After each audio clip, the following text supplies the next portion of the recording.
Buenas, Hafade, and good morning. This oversight hearing conducted by the Committee on Education, Public Safety, and the Arts is hereby called to order at 9:12 Chamorro Standard Time. Notice of the hearing was disseminated to all local media outlets on April 23, 2024, with the second notice provided on April 28, 2024. Notice of the hearing was also made known on the Guam Legislature's website and the Government of Guam Public Notices portal.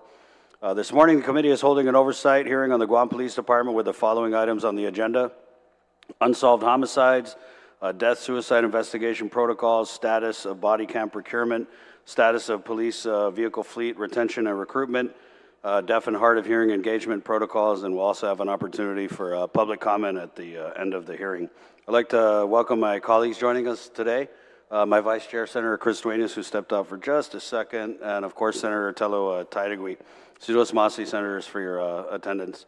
I'd like to also go over the general rules of conduct. Individuals testifying shall first be recognized by the chair before speaking and shall state their name for record-keeping purposes. Questions and testimony shall be confined to the substance or nature of the agenda.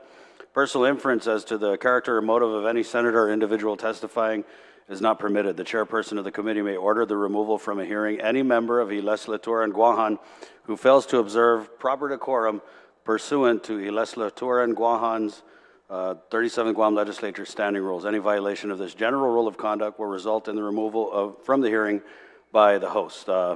Purpose of holding this oversight hearing, of course, is to catch up with the department and to get further information on the agenda items. I was also approached by members of the deaf and hard of hearing community who wanted to know more about the protocols with the Guam Police Department, as I believe we're now seeing deaf and hard of hearing students taking their driver's license courses and being licensed to drive out there. And so there was some concern about what the protocols are when we pull over an individual who's deaf or hard of hearing. So definitely want to get more information on that. Unfortunately, there were a couple recent events in the media that came out after we sent the agenda for the hearing, and I think we have an obligation to discuss these things. And so good morning, Chief and your command staff. Thank you for joining us. And we'll just jump right into these couple issues that I think we need to discuss on the legislative record. The first one is an incident that we learned of last week wherein a Guam Police Department officer had tested positive for meth. And I'll just read off some of the media report. A positive drug test in a glass pipe left inside a car. This is KUAM News cop car.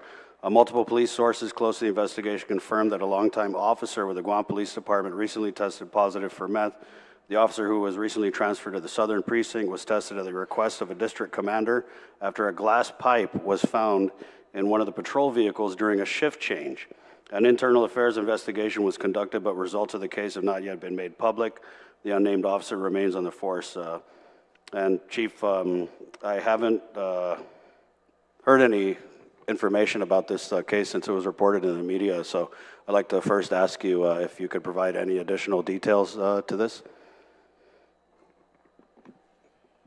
Yes, so good morning. I am Steven Ignacio, the Chief of the Guam Police Department. Oh, Dispensa, let's Sergeant at Arms to swear you guys in. Got it. Sidos Masi. Dispensa.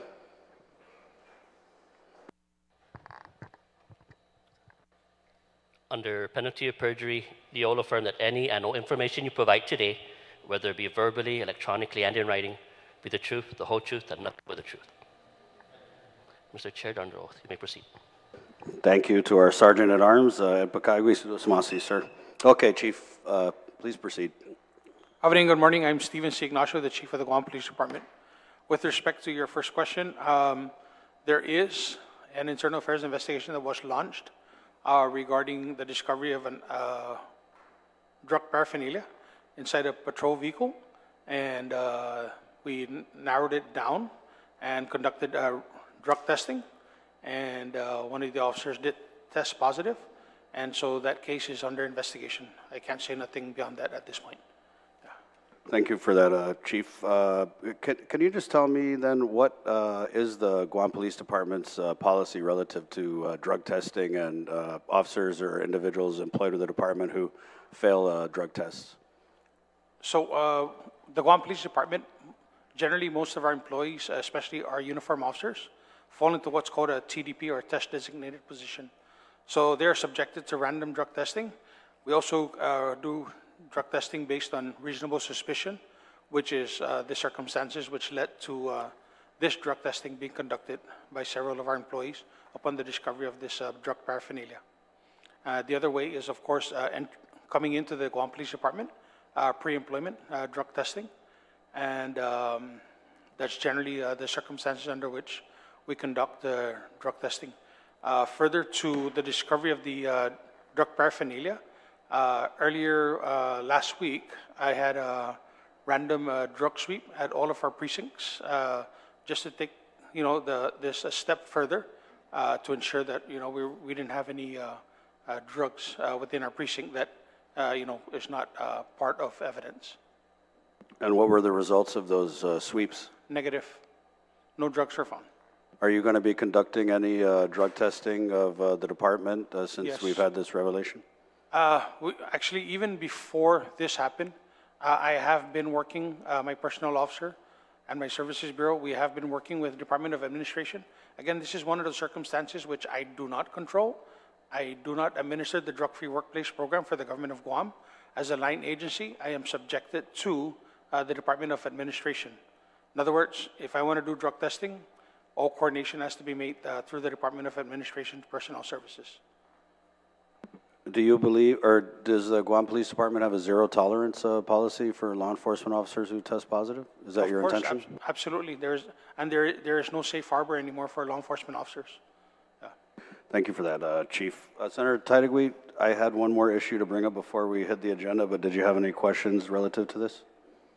Good morning, Mr. Chair, and thank you. And thank you, everyone, for being here this morning.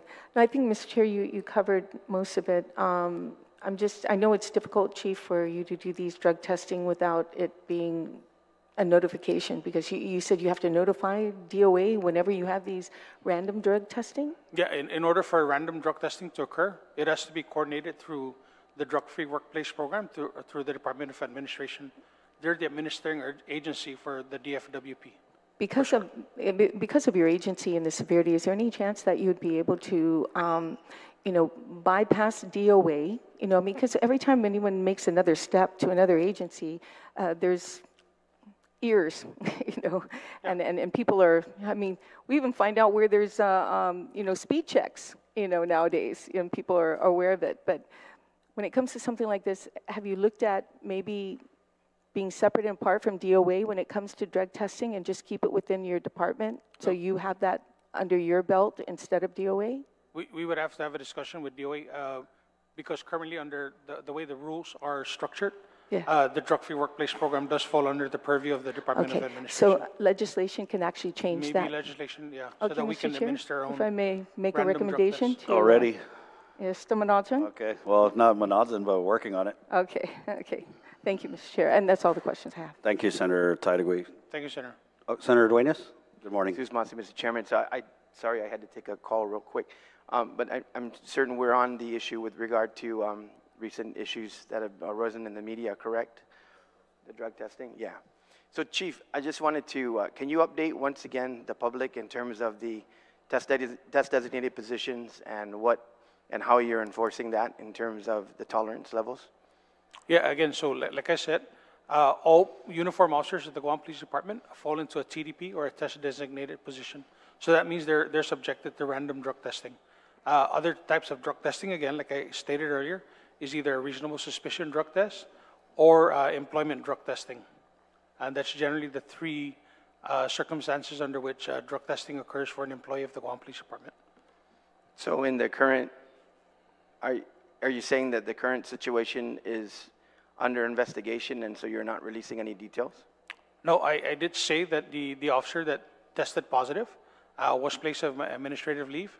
An internal affairs investigation is ongoing. This case is no more than 30 days old. Yeah, so it's a very recent incident.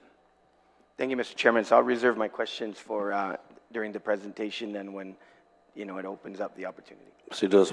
My Vice Chair, Senator Chris Duenas, and then the other issue, Chief, that was reported in media recently was the unsealing of federal search warrant documents. And I'm just going to read from this document, which was, again, widely reported on in the media.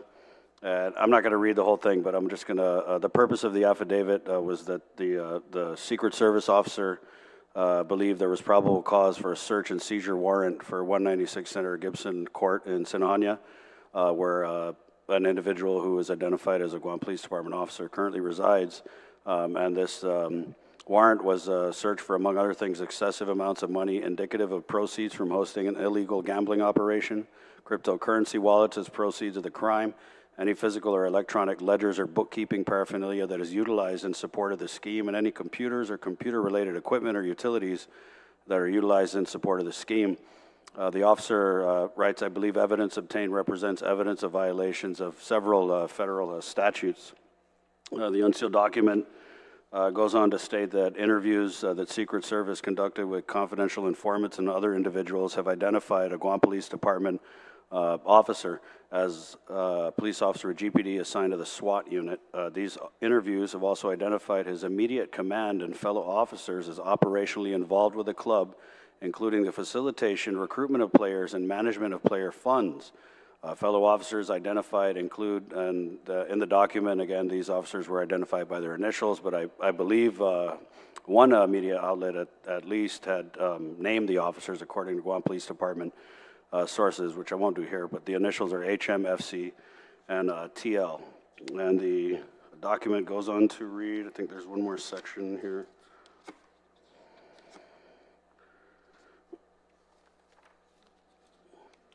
Each confidential informant affirmed that while the officer was solely responsible for the club's creation, another individual and fellow Guam Police Department coworkers helped manage buy-in and cash-out processes via cash or PayPal, recruiting players and hosting a WhatsApp messaging group where they promote illegal gambling activity. Each confidential informant stated that the officer and his assistant and associates receive a cut or portion of players' buy-in for games, which is how money was made for the running of the club. And I know that this, some of this had come out a few years ago, and it was a big issue, right? There was, I believe, a Guam Fire Department staff firefighter who was implicated. But again, these types of revelations, a black eye to the fine men and women who work hard in blue. And so I just have to ask on the record, is there any update on this? Similar events have happened. I know there were some other federal documents that were unsealed and had led to actually an officer's termination. And this was, I believe, just last year. So if you could, Chief, just address this issue on the record for the people of Guam. Sure. So back in late 2020, December of 2020, I was contacted by the then supervisor for the Secret Service, informing me that there was an ongoing investigation into one of my police officers. An internal affairs investigation was opened. Unfortunately, the officer in question, a single officer was identified, only one single officer was identified to me, which is the same officer that was identified in these unsealed documents. Unfortunately, the officer at the time was on long-term military deployment in the Middle East. I consulted with the Attorney General's office, and we concluded that 90 days is 90 days. There is no temporary stay in the 90-day in the personnel rules and regulations for adverse action. There is no pause in the 90 days. And so with the advice of the Attorney General's office at the time in 2020, the case was closed to file. With the recent unsealing, what's new is, of course, the additional 3 initials. The main officer named in 2020 and the officer now in these unsealed documents remain the same. What's new is the 3 additional officers with the initials. I have met with the Secret Service once these documents were unsealed, because I was not tracking that these documents were going to be unsealed in district court. And as I explained, the Secret Service supervisor that I met with, he's only here for 2 weeks. He was here last week. He's here this week. He's leaving this weekend. When he leaves, and a second acting supervisor will be coming in, he's going to pass off the request that I made for the names of these individuals. They have not provided me the names of the 3 additional individuals. He is working to try and get me the names. He has consulted with the U.S. Attorney's Office. and they have no issues releasing the names of the individuals. But at this point, I have no names other than initials. And, quite frankly, there's quite a few people in the department that have those initials. So, it's not, I'd have to, work on factual information, not just initials off of documents that were unsealed, But the Secret Service is working to get me those names. There's no promise that it's going to be this week or next week. I don't know when that's going to happen or when I'm going to get the names from Secret Service. The people that were involved in that investigation from the Secret Service have long been reassigned out of Guam. And so they're no longer available to me or to the Secret Service supervisor. Well, Chief, it kind of sounds like you're saying that the media report was inaccurate or unofficial, and you're trying to get some kind of official notification from the Secret Service? Well, the media says that according to their sources, I can go and talk to the media and ask them if they want to tell me who their sources are. But as you and I sit here in front of each other, they're not going to tell me who their sources are. So I have to work with factual information. That means I have to work with the Secret Service for them to reveal the names to me, which again, they've assured me that they're working to identify those officers for me. But at that though, because there's 3 additional initials of 3 additional officers, of course an investigation has to be started based on the time that the documents were unsealed. At any time, did any officers come forward, whether it was in the previous investigation or currently? Nope, not yet. And tell you that they were involved with this gambling operation? Not yet. Generally, though, Chief, just because of the gravity of the situation and the implications, like, what is your stance on Guam Police Department officers who are involved in illegal gambling? If you asked me if they were involved in drugs, we'd have a very firm stance. This gambling thing, I don't understand it. This is online gambling. I don't understand the scheme. Nobody from the Secret Service has come to me and said, Chief, this is why this is illegal gambling. This is why these people were under investigation. If we look at our society, it's illegal for cockfighting, but people still cockfight on Guam. I don't know about you, but cockfighting is still a form of gambling, illegal or not. We have bingo on Guam. We've all been down this road. Is bingo gambling? Is bingo not gambling? We have these, what they used to call pachinko parlors, right? These game rooms. Is that a form of gambling? All I have to deal with is if the federal government, these investigative agencies, Secret Service in this case, determines that it is illegal gambling, and the officer or officers get indicted and get arrested, then they have to deal with the fallout, and I have to deal with it as the chief. And that's one of the things that when I discussed with the Attorney General's office back in 2020, because the officer was gone on long-term deployment, I had to wait for certain things to happen. Wait for that indictment, and wait for either one, he pleads guilty to a federal offense, which will be a felony. He goes to trial, is convicted of a felony, which is a federal offense again. And under Guam law and federal law, if you're convicted of a federal offense, you cannot possess a firearm. Under local law, if you're convicted of a felony, you cannot be a peace officer in Guam. Now, the third option is the officer is acquitted. So, again, we're too early on into this investigation to predetermine the outcome. We just have to deal with the investigation as it is and determine. My determination is how to move forward after all the facts have been given to me. And the most important fact that I need is who are the officers that were involved in this scheme, based on the 3 initials that were provided. Thank you for that, Chief.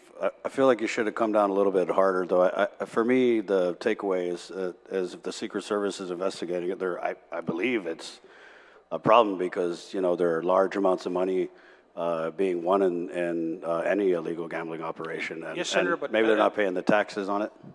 Yeah, I understand, Senator, but again, like I said, the Secret Service has never come to me and laid out the cards. I'm just dealing with an unsealed document. And I understand the process and the progress that so you are heading towards an internal affairs investigation. There is an internal affairs investigation. And you got to understand, I have to also give the employees due process. Yeah. You know, I have to respect their rights as an employee, and I have to make sure that I have factual information before I go out and say, you're the guy that I have to go after. Right. And I need I think factual information. let me just say generally, with gambling, whether it's illegal or cockfighting, I think one of the issues that arises is you develop these relationships with people that you may owe money to, or people that may owe money to you. And we're not just talking about officers, right? I mean, whatever kind of gambling it is. I mean, you might have officers, you might have, people who are on the wrong side of the law. And so I think ethically, that's where these issues, for me, become very troubling. And as the head of the department, I feel like you should come down a little bit harder and say, hey, guys, Oh, no, because I don't like Senator, it when we're in the news, you know what I mean? Let me be very clear. Okay. If you broke the law and you violated the law, then you will be held accountable. Absolutely. Yeah. But at this point, Senator, nobody's been indicted. Nobody's been accused of any crime. We just have unsealed documents. And I don't know where the U.S. Attorney is going to go with this, because my understanding, and I've been waiting for this indictment for 4 years, because when I was told about this case 4 years ago in 2020, I was told that the indictment was coming down soon. Here we are, fast forward 4 years later, there's no progress on this case. And I don't know if there's been any changes from 2020 when I was first notified to 2024 when these documents were unsealed.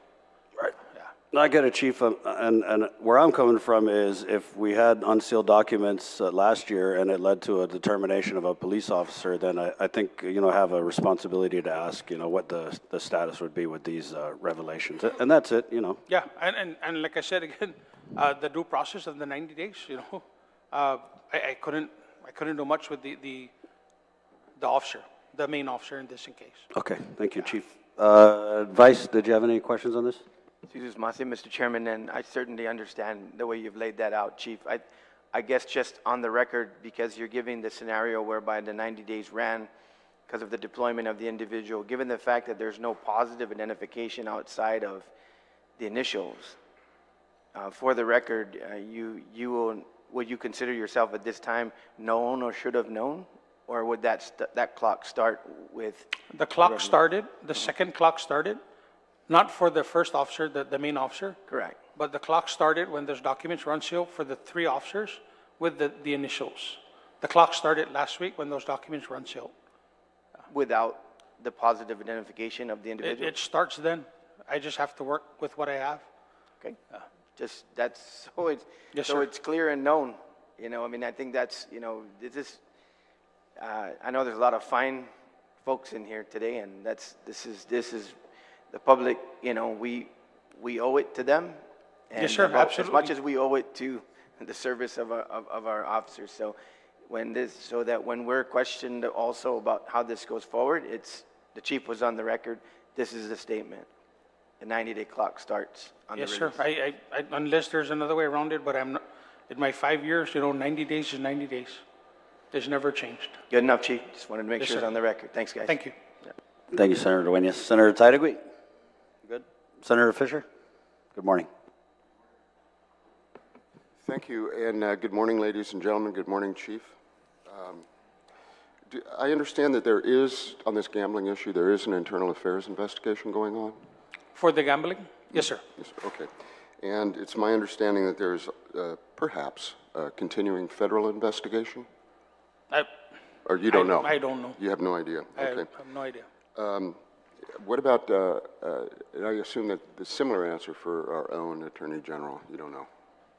Yeah, I don't know if they have an ongoing investigation. Okay. Well, in light of the fact that you've got an internal affairs investigation, there's a possibility that there are criminal investigations. I think it's entirely inappropriate to talk about it in public. As you observed, your men and women are entitled to due process. Absolutely, yeah. So again, Okay. I just have to deal with the administrative side, which is the internal affairs investigation. Okay, and as an attorney, I just have to say that anybody who may be implicated in this is absolutely presumed to be not guilty. Yes, sir. Thank you. No further questions. Thank you. Thank you, Senator Fisher. And Chief, thank you again for indulging the committee. Like I said, Thank these you for- items didn't make the agenda, but I think it benefits all of us to discuss Yes. them openly, right? And thank you for asking those questions course. because the public does have a right to know, and they should know that we are aware, and as the chief, I am taking measures to ensure that people are held accountable when they need to be held accountable.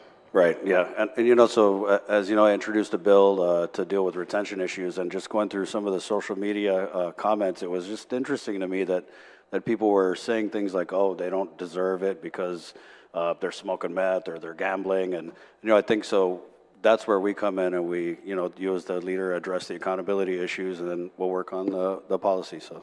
Well, if there's people out there that are commenting that the officers are smoking meth and they're gambling, then please call my internal affairs office, and we definitely look into these cases. Right. You don't have to identify yourself. You can remain anonymous. Thank you for that, Chief. All right, so let's get into our agenda items again. And Chief, I know you have an opening statement and a presentation. Mr. Josmasi.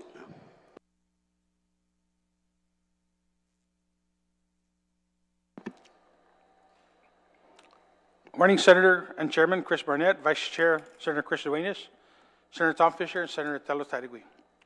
I am Stephen C. Ignacio, the Chief of the Guam Police Department. I would like to thank each of you for allowing me the opportunity to testify at this oversight hearing on matters concerning the Guam Police Department.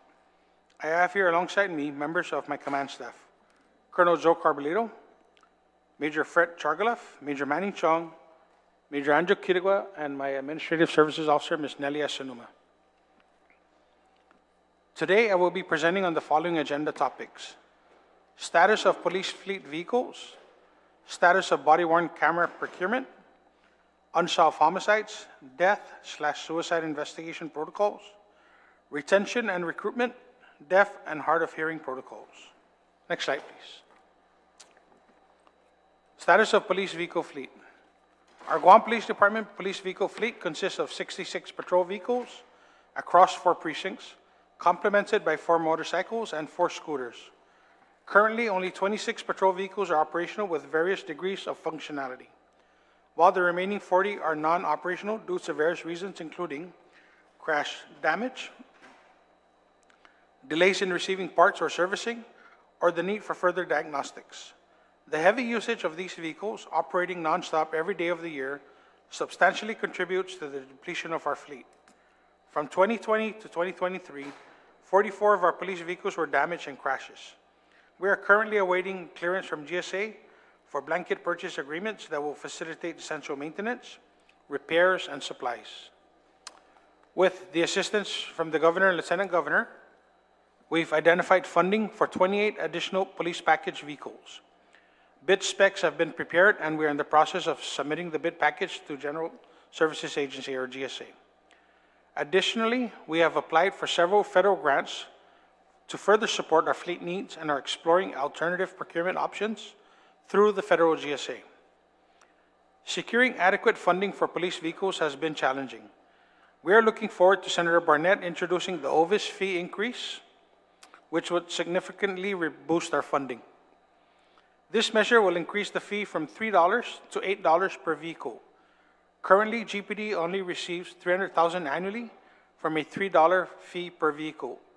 By raising the overall safety inspection fee from $15 to $20, GPD would collect an additional $5 per vehicle, effectively doubling our OVIS vehicle budget.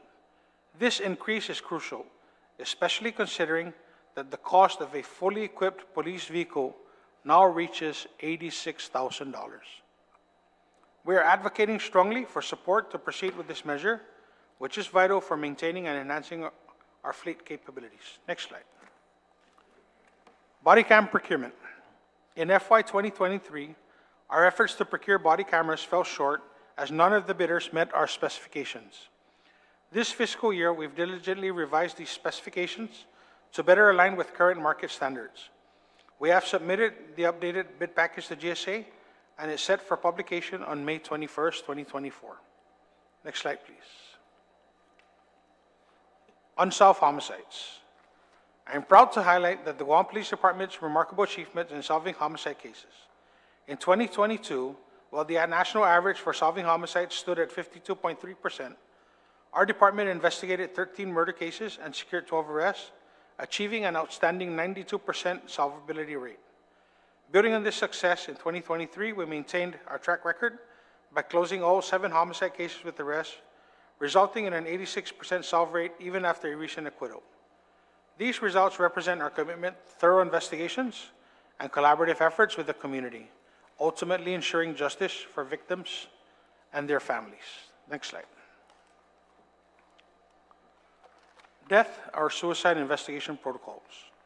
When a death occurs and circumstances are unclear or suspicious, the investigating officer from patrol is required to contact the Criminal Investigation Section or CIS officer in charge or the on-call supervisor to provide a brief on the case.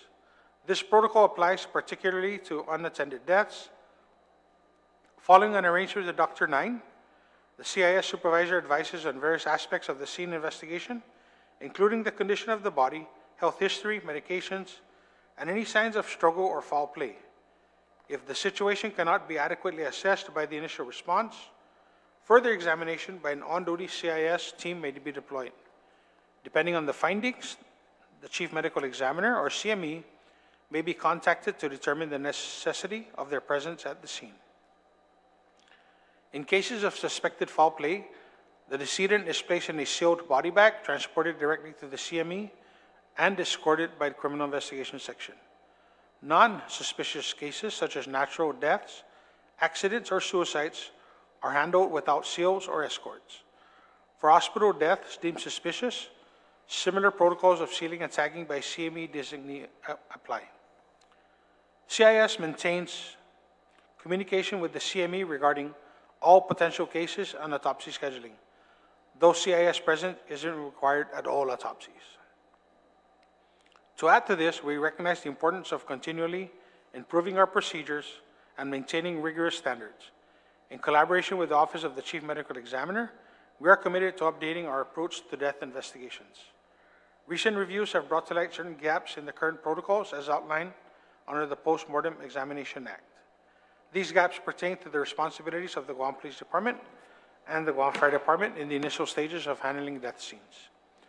Notably, Dr. 9 and Attorney General Douglas Moylan pointed to gaps in the existing statute, which does not explicitly mandate our departments to contact the medical examiner upon discovering a death. Instead, the law states that the medical examiner has the right to decide whether to investigate further. This ambiguity can lead to inconsistencies in how death scenes are managed and potentially delay crucial forensic examinations. To address this, we look to you to amend the existing statute that will clarify and possibly mandate our role in such situations. Our goal is to ensure a seamless, coordinated response that upholds the highest standards of investigative integrity and respects the sensitivities of all affected families. Next slide, please. Recruitment and retention. Oh boy. The Guam Police Department currently employs 348 personnel, including 248 uniformed officers, 70 civilian staff, and 30 police officer trainees in the ongoing 14th police cycle. Recruitment challenges continue to persist, as highlighted by our ongoing recruitment cycle, where despite receiving nearly 250 police officer training applications, only 95 candidates appeared for testing, 38%. After rigorous screening processes, including background checks, polygraph tests, and psychological examinations, we project only about 28 successful candidates from the initial pool, translating to only 11% of the initial 250 applicants. We are actively engaging with the Department of Administration to analyze and enhance our recruitment strategies. In a span of 6 years, 11 police officers retired and 100 separated from the department. So initially in 2019, we started with 306 FTEs, and currently in 2024, we are at 278. That's a net loss of 28 police officers. And, Senators, if I may take a pause at this point, I think it's important to note that since I came in, I have hired over 100 police officers for training, but we've lost more from 2019 to present. So even with all the recruitment and all the support of the governor, lieutenant governor, and even the legislatures before me who have supported our hiring efforts, we are still operating actually at a net loss. And sometimes, I'm not sure what else we can say or what else we can do, but I think that the goal is to never give up, to see what we can do to retain our officers. And I think we can have a further discussion on that about retention strategies. Right, yeah. Chief, I totally agree, and I've brought this up many times on the record. The Guam Police Department is the premier law enforcement entity in the government of Guam, and the pay and the discrepancy between the Guam Police Department and the other law enforcement organizations in the government of Guam, there's always been a gap. And so when we addressed the issues with GPD and we just gave all law enforcement across the board these increases, we didn't address that pay gap between GPD and the other law enforcement entities. So yeah, I see, and I've heard that we're going to institute a 25% retention pay, and I feel like we've got to do something to ensure that that is something that the Guam Police Department enjoys and not something we just give, across the board to everybody, because then we're just right back where we started from. All right, continuing on, sir, thank you for that comment. Regarding retention efforts, we are implementing a payback provision outlined in the Governor's State of the Island Address. Under this provision, future recruits may be required to reimburse the Guam Police Department for their training costs, which averages approximately $57,000 per officer, should they leave the department prematurely. Reimbursement parameters are contingent on their length of services. Additionally, we are developing criteria for known promotion potentials, or KPPs, to facilitate automatic promotions from PO1 to PO2, and potentially Police Officer 2 to Police Officer 3, in line with directives from the Governor and Lieutenant Governor. Currently, in addition to the 18% pay raise for law enforcement officers, GPD officers receive a retention incentive of either 10% or 15% based on rank, plus the standard 10% hazardous pay. As we continue to discuss and explore strategies to enhance retention within the Guam Police Department, I want to propose a 25% differential pay for GPD, leveraging Fair Labor Standards Act 207K exemption. This pay adjustment aligns with similar measures implemented in the Department of Corrections and the Department of Youth Affairs, aimed at bolstering retention efforts. In my forthcoming budget presentation for FY 2025, I will be seeking your support in securing an identified funding source to implement this 25% differential pay incentive. While the precise cost is still being determined, initial estimates indicate it will exceed $4 million. This investment is crucial for maintaining a strong and dedicated workforce within the Guam Police Department, ensuring that we can continue to fulfill our mission of safeguarding our communities effectively. Next slide. Deaf and hard of hearing protocols. In June 2018, the Guam Police Department implemented a unit directive tailored specifically to guide our sworn officers in engaging respectfully and effectively with individuals with disabilities during emergencies. This directive underscores the importance of treating every individual with fairness, dignity, and respect. It equips our officers with the knowledge to understand and appropriately address the varied challenges and needs associated with disabilities, including mobility, cognitive, mental health issues, autism, and hearing and visual impairments. Our officers are trained not only to respect the independence and dignity of each person, but also to ensure their safety by adapting our response to their unique circumstances. Currently, our police officer trainees undergo a 4-hour training session conducted by Department of Integrated Services for Individuals with Disabilities, or DISIT for short.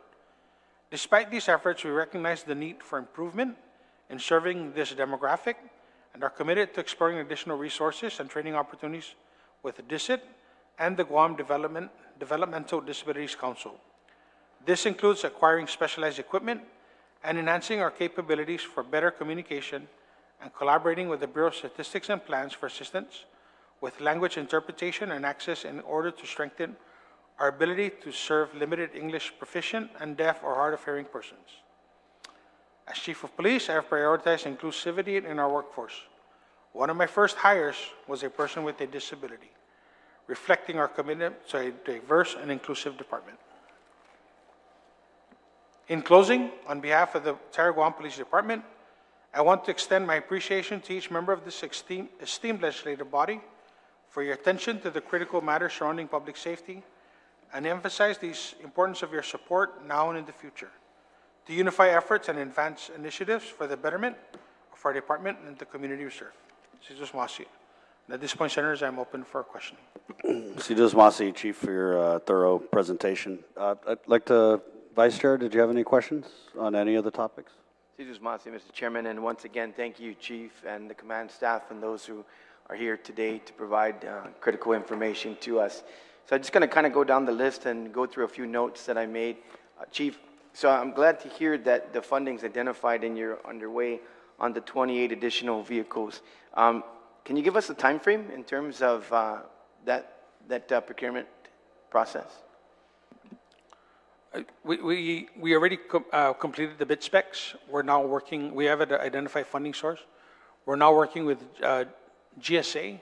One of the other things, though, that, Senator, I am exploring is because we are using federal grant funds for this, or federal funding sources, might not be the best news for some of our local vendors, but I am exploring, because of the price that we're given by the local vendors, we're looking to see if there's any opportunities to purchase from either other providers. One of the things we're exploring is federal GSA.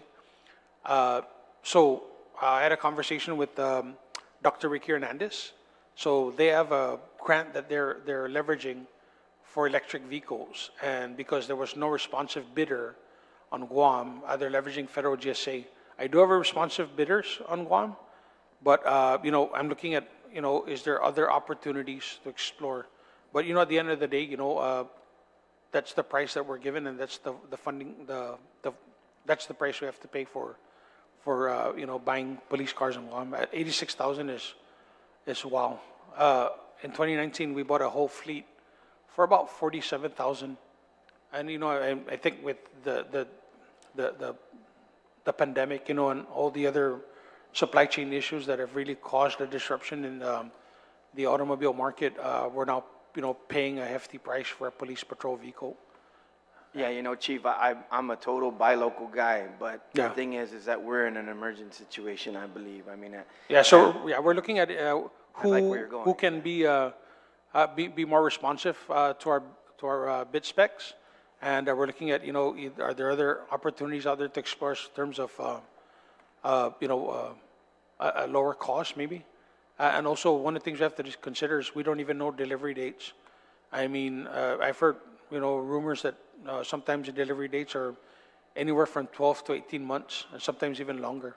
That's what I'm saying, Chief. I think at the current attrition rate, you doing these things concurrently, there should be no issue. I mean, but I want you to know, though, that Sure. I of course support our local, Of course. our local market as well. Yeah, absolutely. But like I said, because my next question will be, I don't know if any of the, one of your command staff is handling this, but with the repair vehicles underway, what's the probability of what you're able to salvage out of what's currently being identified under repair? Yeah, so we do have a couple of blanket purchase agreements waiting for clearance at GSA.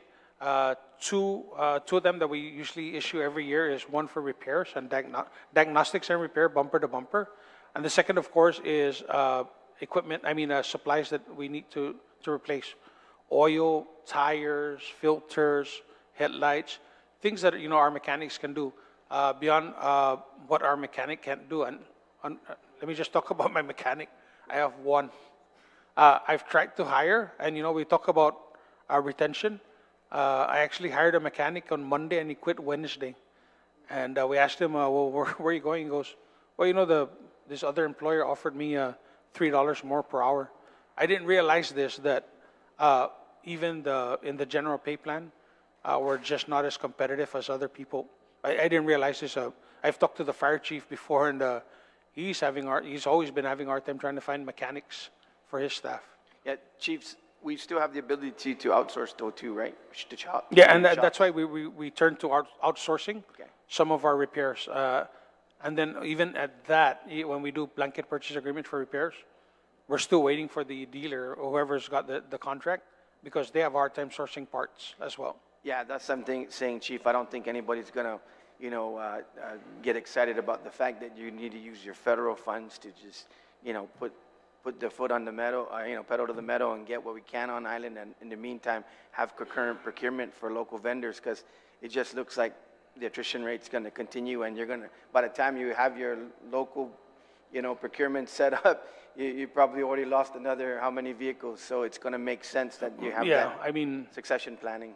I think we just lost 2 cars we had a incident where a person intentionally damaged 2 of our patrol cars. That's 2 this week, 1 at about 2 weeks ago. I'm glad you're on it, Chief. Moving on, were you able to see the presentation by Dr. Nine on the round table, or did you have a representative in that hearing? No, unfortunately, we were not here for that hearing. Okay. Yeah. Of what you know of the presentation, and maybe other senators that were here probably have a little bit. I know I watched it online. I had another commitment that day, but do you think in general you concur? I think one of the main findings is the communication and the identification of individuals for going out on those investigations that have a high probability of suspicious death. Would you concur that there's a need to enhance that part of the communication between the coroner and...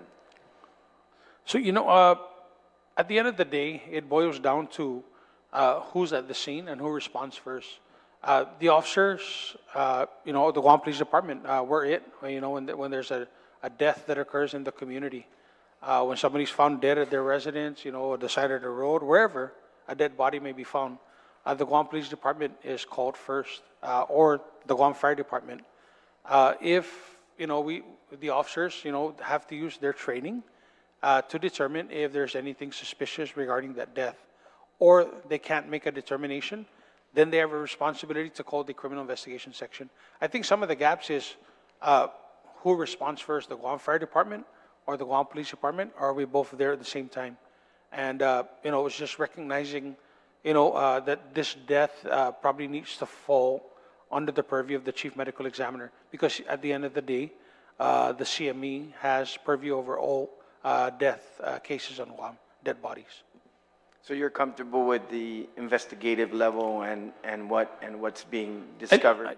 I think, like Dr. Nine said, and the Attorney General said, there are some gaps that we need to address, and some of it may be just procedural, meaning we just need better communication between the police officers at the scene and their criminal investigation section, the medical examiner's office, and the Attorney General's office.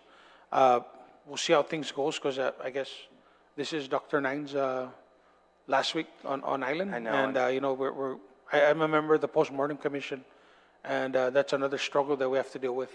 Unfortunately, we're losing a very, very, very high-quality individual, but we hope that it looks like he might extend some services electronically, and we hope that a replacement will be equal to his task. There's some things that are being discussed. Yeah, and that's what I kind of took away from it too, Chief, and basically where he was deriving, this guy really seems like he's really went into a lot of in-depth investigations on his postmortem and his autopsies. I mean, even in terms of diagnosing things associated with meth and the other issues that give us information that we as policymakers can try to improve some things.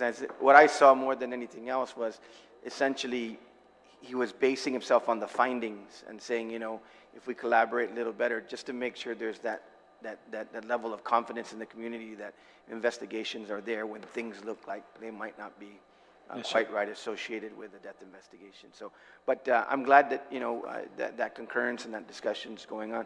So finally, Chief, it's not a secret. I want to just put it on the record here, though I have been meeting with some of your fine gentlemen and gentleladies in terms of recruitment retention. I'm going to work with the chairman and have a meeting with him soon on the findings that I have.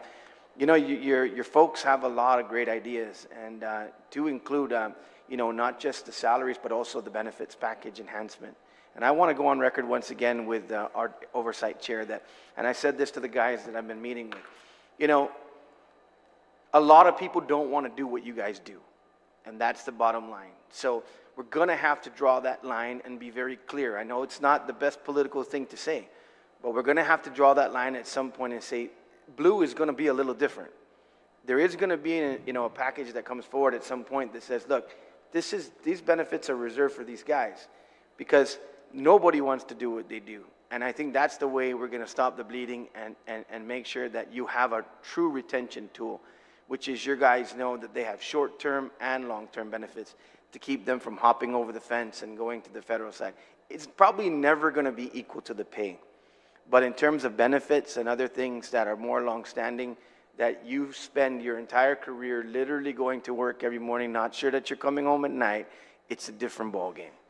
And so, like I said, when I meet with the chairman and we decide, you know, what this bill might look like, and some of it, like you said, might be contained in your budget in terms of incentive, I think we're gonna have to lock that down.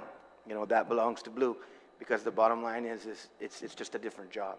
And so I hope you can join me and we can work, you know, with the governor and the administration to say, look, there's got to be something that's a cut above in order to make sure we keep these guys and that they become career officers. You know, I get it in terms of saying, you know, there's going to be a payback provision, but, you know, we got to have something to convince them too that there's a reason to stay. So that's, you know, and I also, you know, I commend you on the numbers. So it sounds to me like we just got to keep putting that application process out again, because if we end up at 11%, we got to keep this ball rolling, because we're just, you know, and then the retention tool. I think in the coming years, Chief, we can try to, you know, turn the tide on this. But you know, I'm satisfied with your efforts, and we just need to do more. But you're going to see something coming, at least from my office, in terms of a comprehensive package. Thank you, Senator. Hopefully with the chairman. Thank you, Senator, for supporting that the Guam Police Department needs to be paid more than all other law enforcement agencies. We've been advocating for that. I appreciate your support. Yeah, I mean, it's just, like I said, and it's the time, this is a different time too. You know, I mean, you know, over the years, the job is, and you know, the community, the breakdown in some of the kind of mannerisms that we used to have and the like, and courtesies. I mean, I think it's the hardest job right now that it's ever been in terms of what our men and women do. So I just think at some point, you know, even if we're in other law enforcement agencies, let's just face it, guys. You know, we're relying on you guys to come and take care of situations that we have too. So that's the bottom line. Yeah. And everybody here at this table, we all support the fact that we believe that we need to be paid more than all the other law enforcement agencies in Guam. Yeah. And to that effort, Senator, we were at the job fair last week. Right. And you know, it's a conversation for a different day, because that was the whole job fair, including Department of Defense. So yeah, I'm honestly waiting to see what fallout, if any, is going to happen from that job fair, because I don't know if my officers were off duty. They're always, you know, looking for better opportunities. Yeah, and especially in terms of pay. Like I said, Chief, you know, your folks also see, you know, that there's two levels of the compensation, right? At the front end and what you're doing on a daily basis now, and then there's that longer term on the benefit side, knowing what's coming, you know, when they get to the sunset of that time as well. So I think we can come up with something that is both at the entry and the midterm level, and then at the going towards retirement level, that really says, you know what, this is worth sticking around and sticking it out. Yes, sir. Thank you very much for your support. Mr. Joseph Masi, Vice.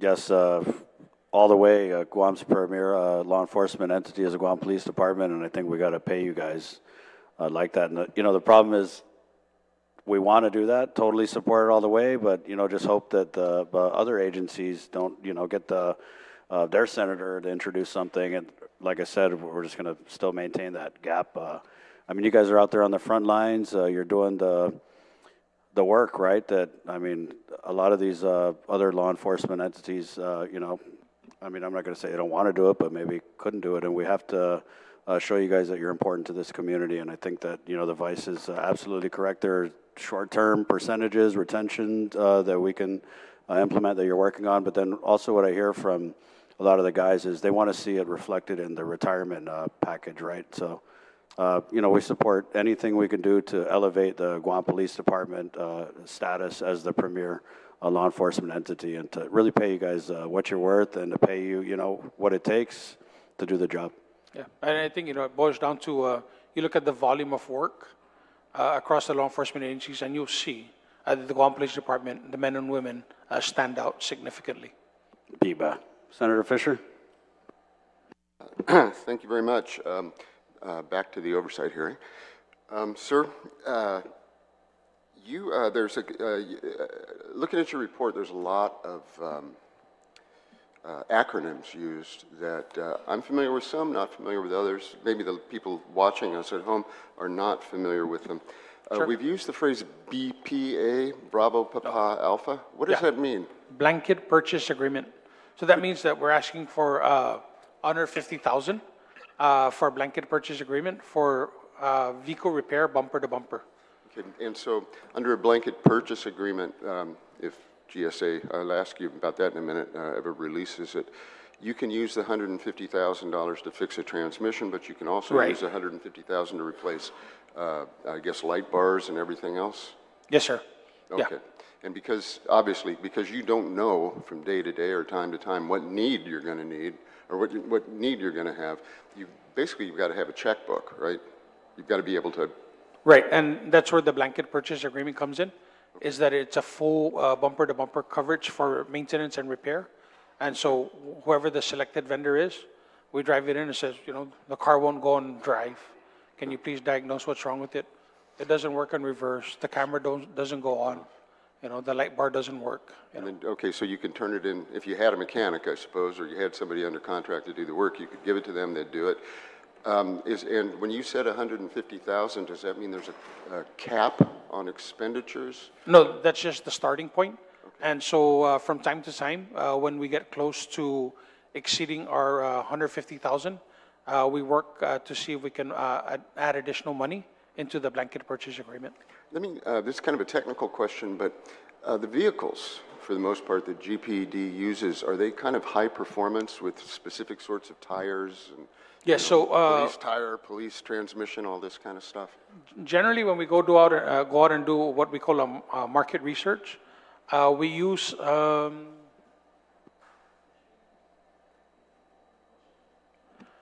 there's a police department, I believe, or an agency that does studies on police patrol vehicles. Okay. And so they make recommendations on which are the best patrol vehicles or which are the recommended patrol vehicles for police departments to purchase. Okay, so what you men and women are driving is not necessarily what you would just drive off the lot at AK? Oh, no, absolutely not. Okay. Unless we decide to just purchase off the lot. So during the pandemic, we did purchase, we needed cars for the COVID response. So we did go out and buy 10 Mitsubishi Outlanders. And there are time to time when the police department will not go with what we call police package patrol special vehicles. Okay. And they would just go with off the market, whatever's available at the dealer. Okay.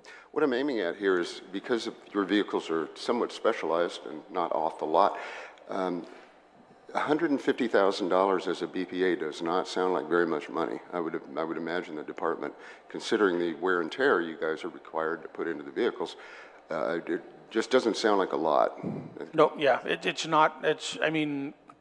So the money that we use is from the police patrol revolving fund, and so that's the money that we get when you get your car inspected, and that's why we advocate. We ask the support of the Guam legislature and our chair to increase that fee that you pay for a vehicle inspection from $15 to $20. Currently, under the $15, we get the $3. So if we increase it to 20 and we get the additional 5, it'll increase our OVIS patrol vehicle revolving fund from at least $300,000 to $800,000, and that'll be in line with the current market because, as I said earlier, the police patrol vehicle, special vehicle, right now that we're market research is $86,000. $86,000? Yeah. So at the minimum, on a good day we could probably get 10 patrol cars. If we increase the fee. What do you think the lifespan is of the average police vehicle? The recommended lifespan for a patrol vehicle is 3 years. 3 years? 3 years. So you guys have to depreciate an $86,000 expenditure in 3 years? Yeah, and that's because you got to remember we drive these cars 24/7, 24/7, 7 days a week. Yeah, I know they just get beat up. Yeah. We don't drive them in the snow, but we do drive them in the heat. They're parked for prolonged periods at crash investigations, homicide investigations, People kicking out your windows and everything else, right? kicking out the windows intentionally, crashing into them. Okay. So just a brief follow-up. This is kind of based on a personal experience. I was in the Navy, and I'm telling you what, if you damaged anything so much as a trash can or a paper clip, all of a sudden the command had an investigation, right? When an officer has a problem with a car or, there's a wreck or something, do you guys do some sort of a assessment of how to prevent that? So there is, under Chapter 77, the Guam Police Department's enabling law, the Chief of Police made direct recovery of damages caused to equipment by the gross negligence of a police officer. Okay, but I don't want these guys to think that, oh my God, I'm going to have to pay for this because I don't want them being reluctant to do their job because they're worried about it. So how do you kind of thread that needle? And I think that's been the struggle of all police chiefs, prior to even to me being police chief, is, trying to draw the line on what, where gross negligence is at, and where was the officer just doing his duty, and, unfortunately, things occurred. Yeah, that's one of the reasons, we have an absolute oversight responsibility that the legislature does over to the Guam Police Department, but it's, in my experience, it's sometimes been very difficult to adhere to that line because it's important not to act in such a way that police officers will not act when they probably should to their danger. So, I don't know, I guess that's an editorial comment. I don't like to necessarily stick my nose into something like that requires so much discretion.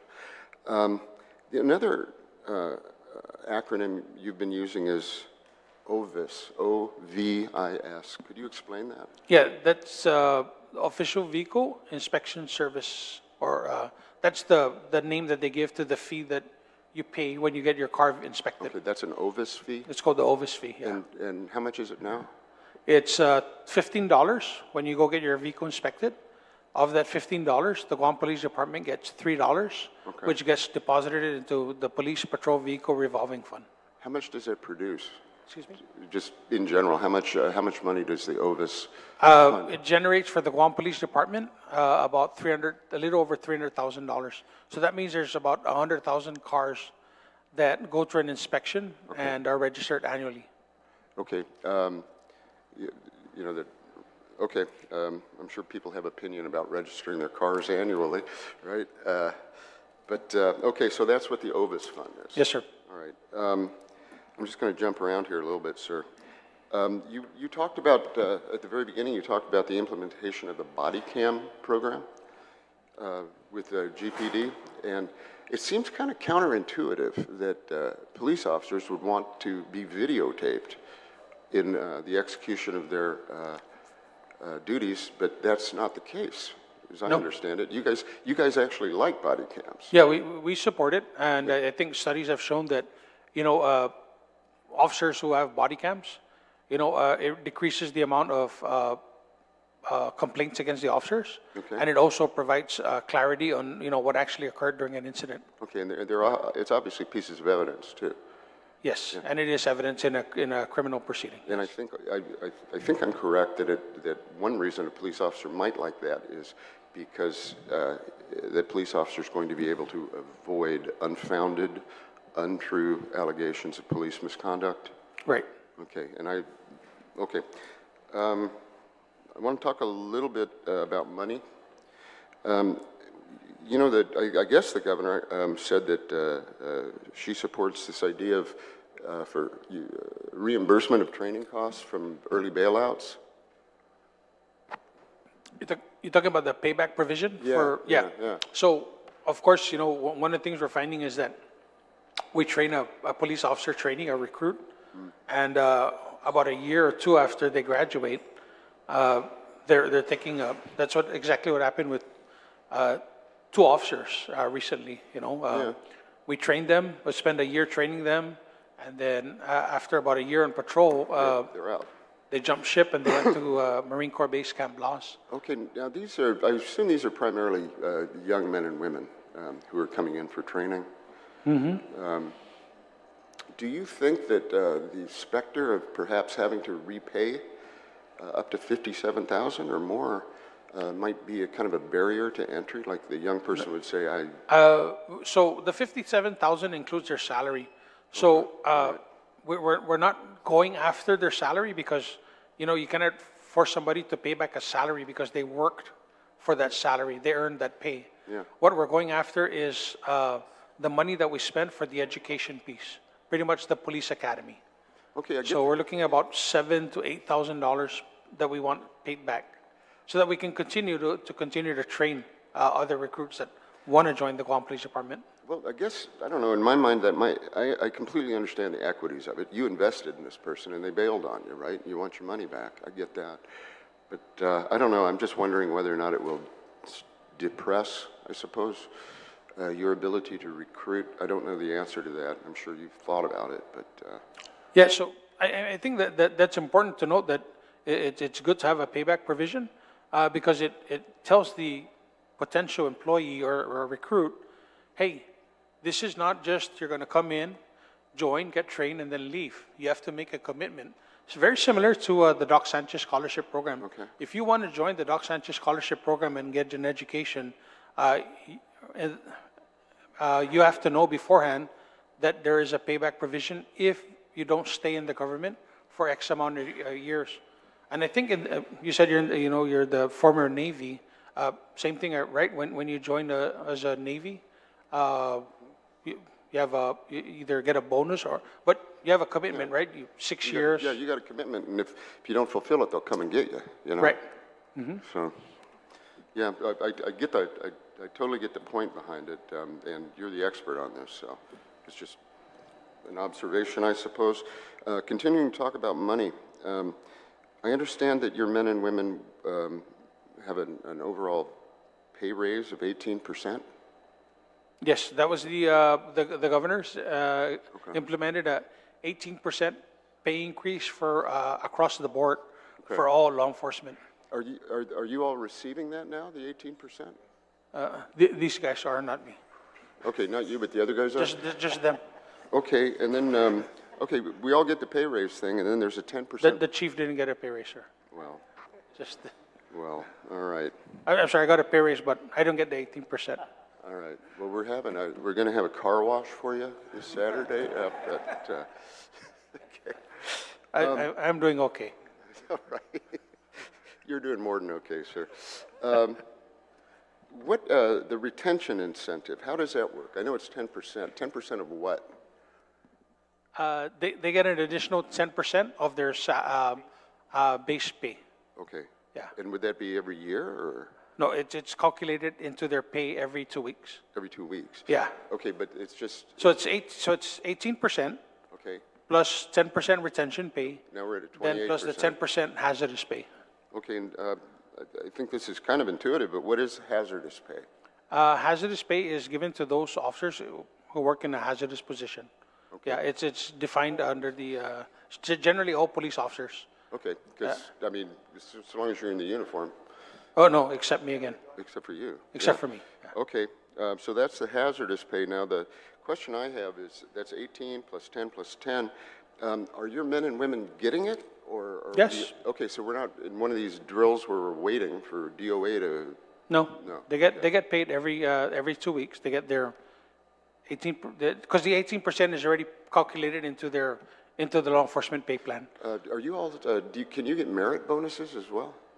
Yes, they do. They get merit bonuses for superior ratings. Okay. Are you up to date on paying those?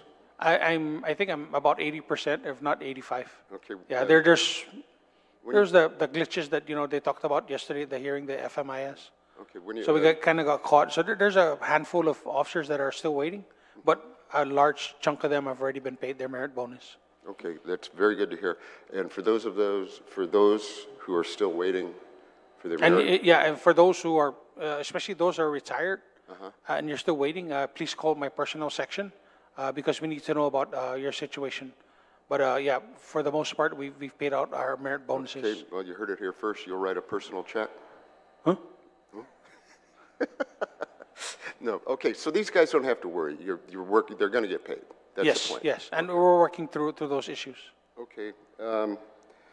Now I know that there's a 25% differential pay. And what is that, the differential pay?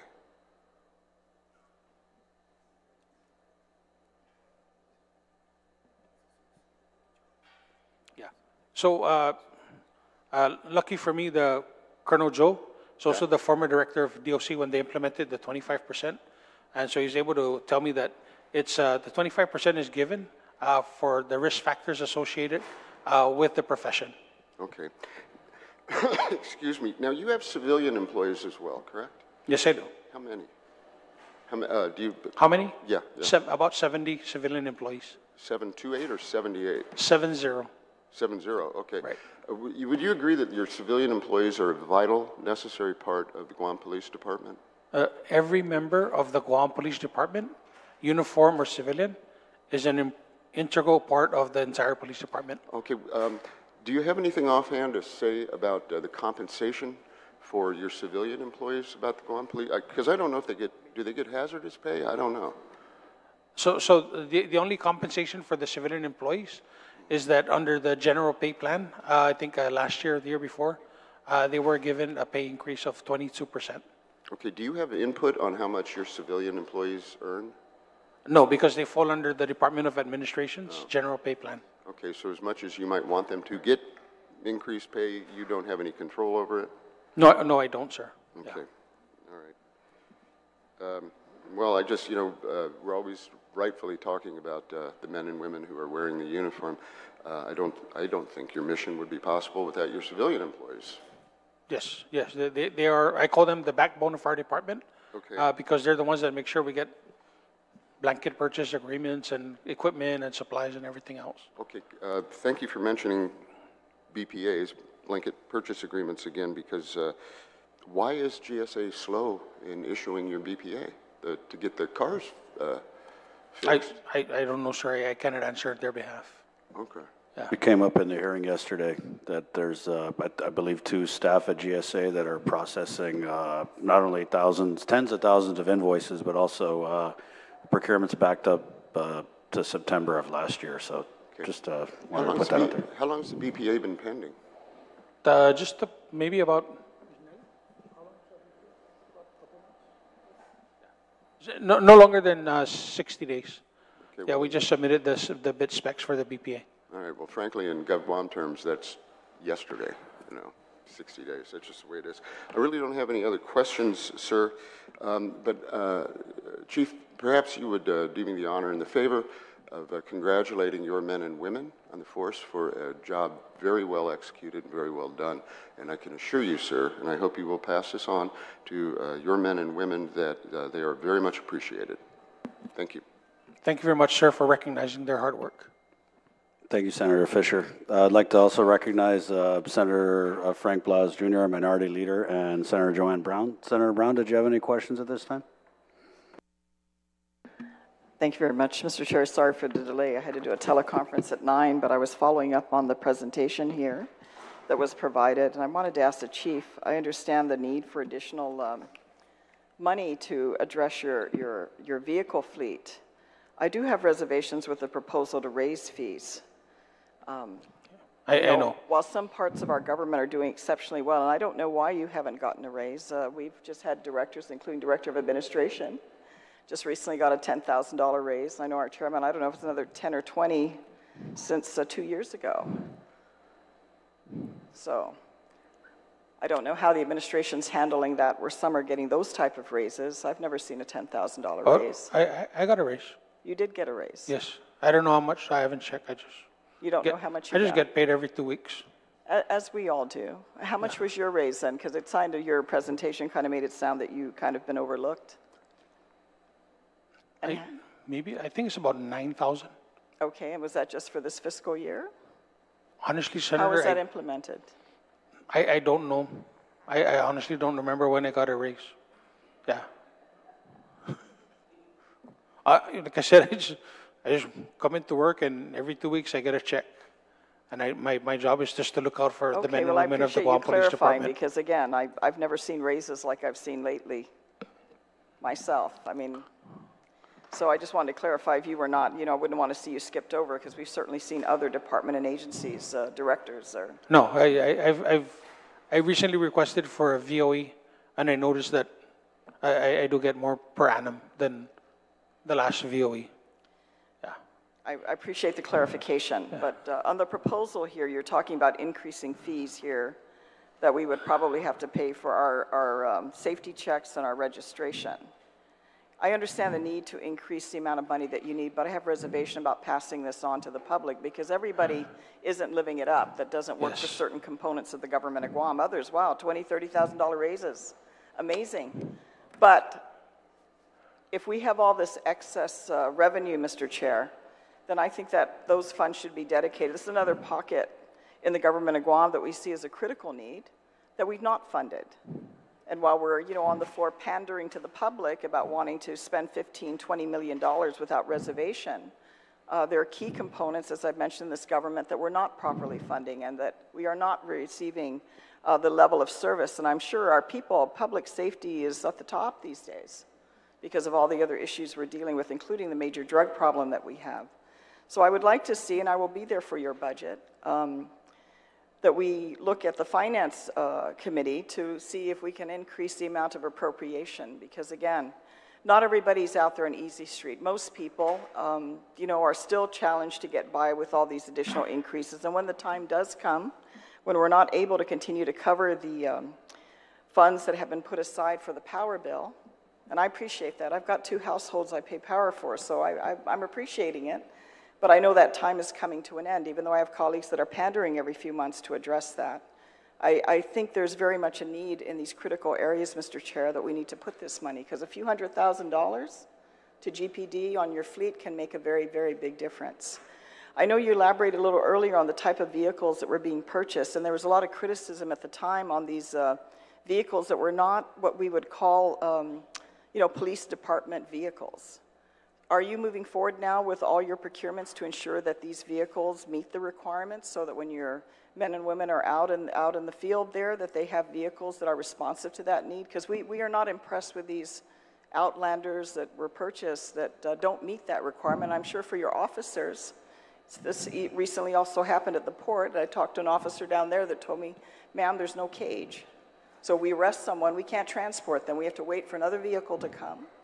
And then we can, and then you got that interim time. I wouldn't want to be hanging out with some person I'm arresting who may be violent, maybe on meth for all I know, waiting for another vehicle to show up and hopefully be able to transport. I don't know if that's the case with your GPD vehicles, but It doesn't make a lot of sense that we're procuring and we're investing money on vehicles that don't meet that requirement. Unless you're just, it's your vehicle for routing office paper or whatever, I think it would be a non-issue. If it's just a regular administrative vehicle, then, a standard vehicle will do. But no, we're not purchasing off the shelf, go to the dealer, buy cars. We're purchasing specific police patrol vehicles. So they will come fully outfitted with the cage that you talked about, lights and sirens. Yeah, and police markings. And they're built specifically for police patrol vehicle use. And you are now in the process of procuring these new vehicles? Yes, we've completed the bid specs. We've done the market research. And, they cost $86,000 per vehicle. Yeah. And how many are you going to procure, or how many you're in the process of procuring? My request to the governor was 28 patrol cars. That is equivalent to the number of police patrol beats that we have for the island. I know you touched on your maintenance a little earlier. Are you still doing in-house, or do you have a contract out? We have an in-house mechanic to repair your vehicles. We have an in-house mechanic, and we also outsource repair as well. So our mechanic does, when the cars break down, he has a tow truck. He goes out there. He does maintenance wherever he can. Fix a tail light, fix a headlight. Change the oil, change the tire. For the more complicated work, if he can't do it, then we outsource it to the dealer, or not the dealer, but to whoever the responsible bidder was that was awarded the contract.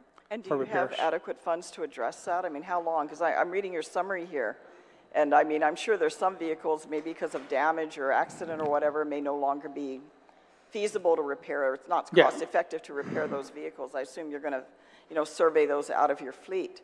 But of existing vehicles that have issues that need to be repaired, what's your turnaround time if a vehicle is not operating for whatever reasons, mechanical or was in an accident, needs body work, whatever? What's your turnaround time? Are you able to turn it in and within a reasonable time get it back, or is it sitting out, collecting weeds out in the backyard? No, generally, if there's a blanket purchase agreement with the vendor, the turnaround time is just depending on the nature and extent of the mechanical work that needs to be done. So, sometimes the turnaround time is 1 week, sometimes it's 2 weeks. But there are occasions where, the vendor has to order special order parts. And so, the car sits there for sometimes months waiting for these special order parts because there's a supply chain issue. Okay, and do you have adequate funding for the repairs with these vendors to fund your repairs for your vehicles? What's your average cost like per anything year? else, Senator, we can always use more money. What's your average cost annually for repairs, just maintenance of your vehicles? We're spending, our blanket purchase agreements annually is $150,000, but we've spent in excess of up to $200,000 sometimes. And so that's why we feel, because we use the police patrol vehicle revolving fund, which is also what we use for repairs, because that's what it allows for under the statute. And so that's why we advocate for an increase in the OVIS fee. And I understand, asking for a fee increase, to the general public, it's not the most popular thing to do, but it doesn't hurt to ask as well. So right now you're getting about 200,000, and you Three. need three. And how much? 300. And if it's not adequate, what you're getting, the 50 plus the 300,000, what is a reasonable amount that you need to generally cover your costs for maintenance of your vehicles?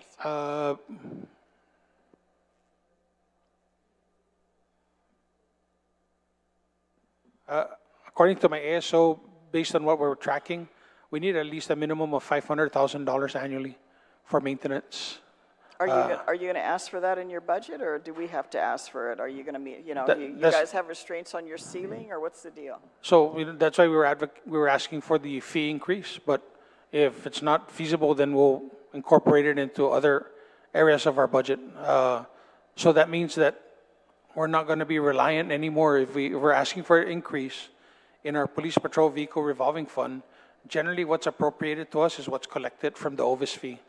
So if we're gonna ask for more, then we're gonna have to say $300,000 from the OVIS fee, but then find another $500,000 from what other funding sources to supplement that. I don't see any reason. Again, I'm not one for jumping up and down spending under the sun and pandering with regards to public money.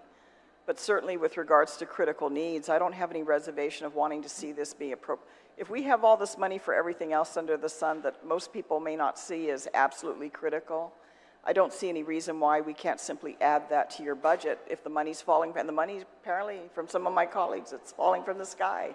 So I think we should capture some of that and give that to the Guam Police Department so that you have adequate funds to address maintenance. Because if your vehicles are down and your people are not out in the field, which is where we want to see them, or be able to quickly respond when an emergency call comes in, I think we all consider that our priority, and these are tangible ways that we can address that. So I'm aware of it. I sit on the committee. I'm going to ask our chairman when we do go over the budget to put additional funding here, because as I mentioned, in this time and day with what's going on, I'm not looking at, if government is flush with money, I'm not looking at wanting to raise fees to our residents out there. I mean, if we can, it's just simply a matter of priority, and I consider you a priority. I think most of our people, when the light shined on them, will consider on this side of the aisle, making sure you have adequate funding for your equipment and your equipment repair to fund this. So I'm going to advocate for that in the budget.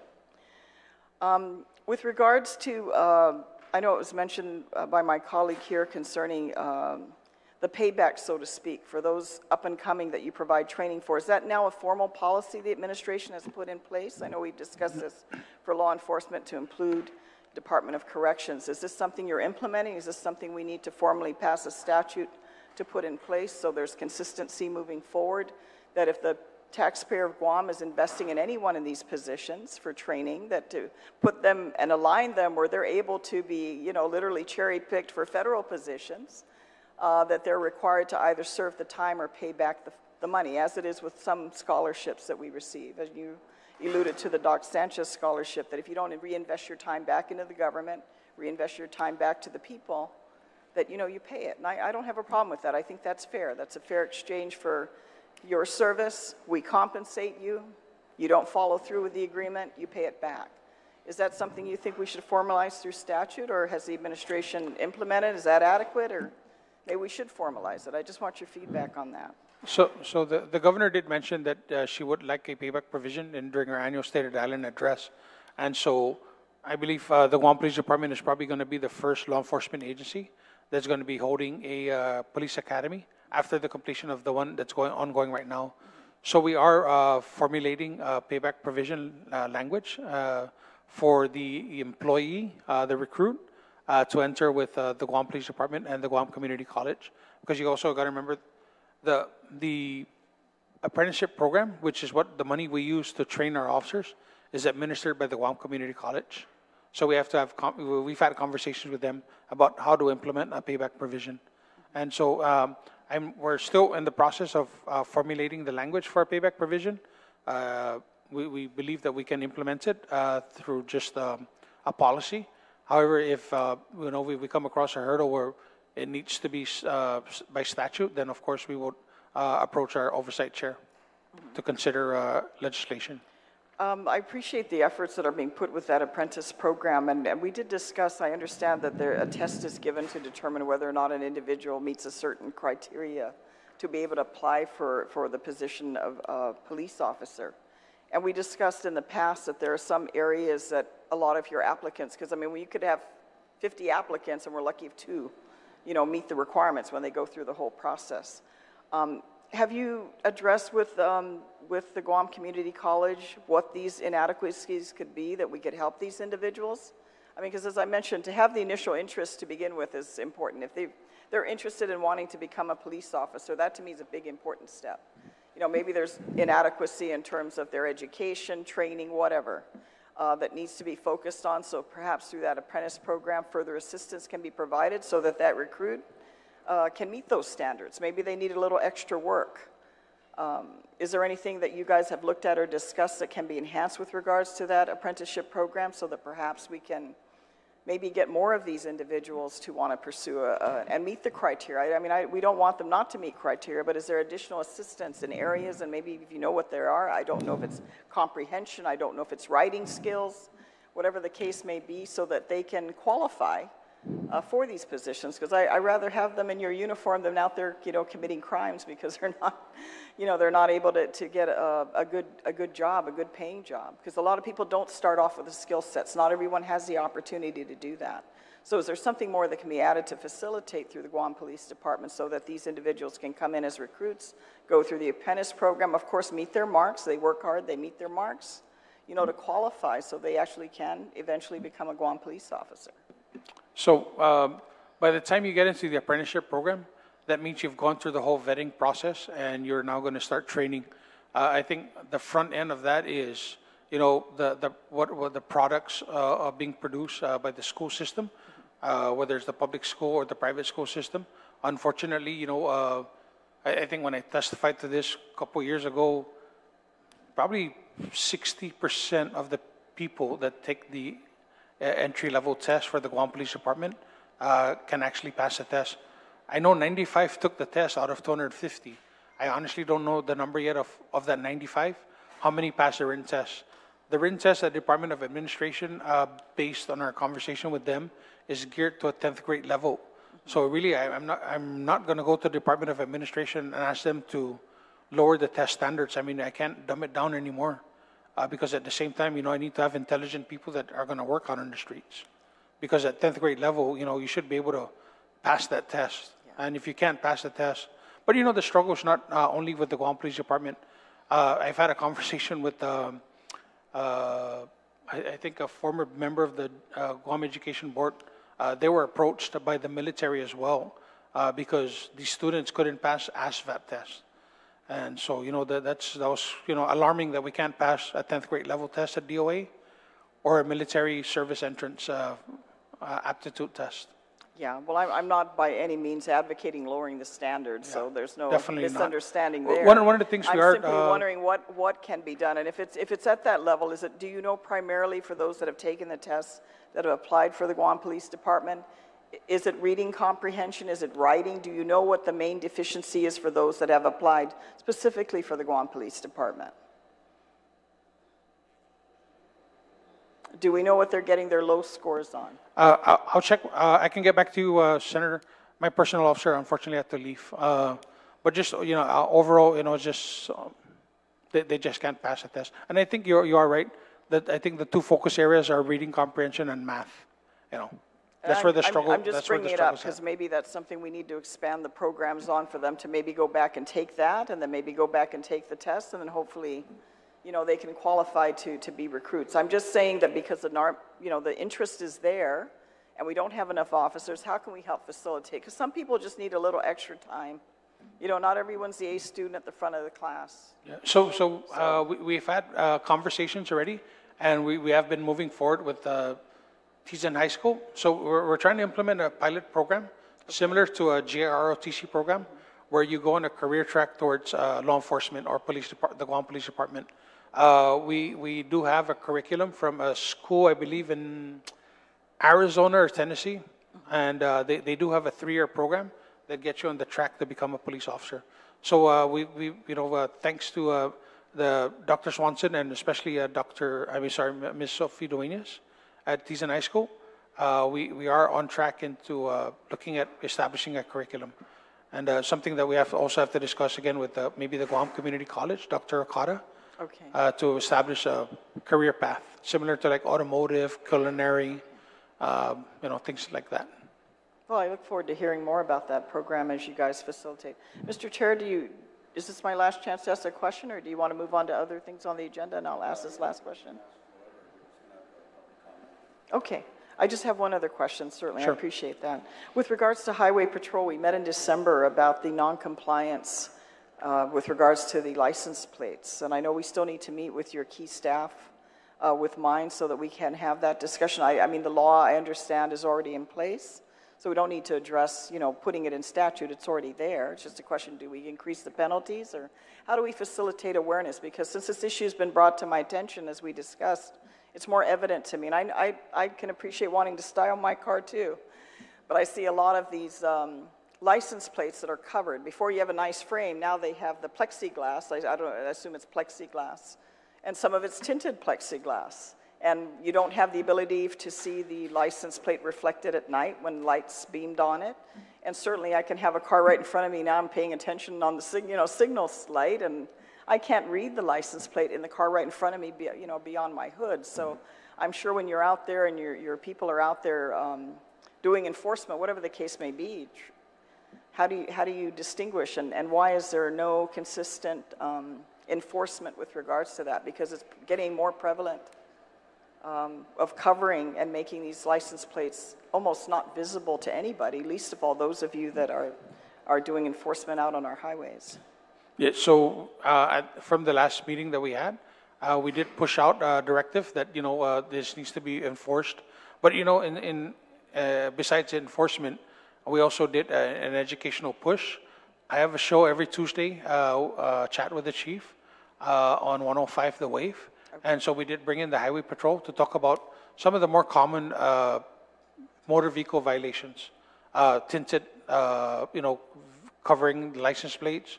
Some of the things we talked about also was those aftermarket lights that you mount on the top of the roof of your car and the sides. Some of those are, I've got complaints from the general public that some of them are very bright and blinding at times, and they can't see, where they're going because this car was all lit up. Some of the other things, we talked about, of course, is distracted driving. So we temper education with enforcement with education as well. Are you doing any public announcements beyond that, or notifying? Are there any like certain types of the month or the week where you're going to do a little more enforcement on one or the other? So when we go out, the public can be maybe more conscious to know that, wow, next 2 weeks from now, GPD is going to do enforcement on this tinted, coverings on license plates, so that maybe they can take them off and replace them so they don't get cited. Yeah, so we do it when we go out there and we do like speed traps or speed enforcement. That's part of our enforcement efforts as well. Well, I'd like to see more, Chief, because, I mean, I don't have the expertise your people do going on the road trying to pay attention and be observant, but now that I am about that, they're all over the place. And I mean, sometimes the fancier the car, the more tinted the covering, and it totally defeats the purpose of, visibility for primarily for enforcement I think at the end of the day, if I'll work with Colonel Carbolito here, and what we can push out is maybe look at a zero tolerance policy, meaning if you see it, it's going to get a ticket. Yeah. That's generally a zero tolerance policy.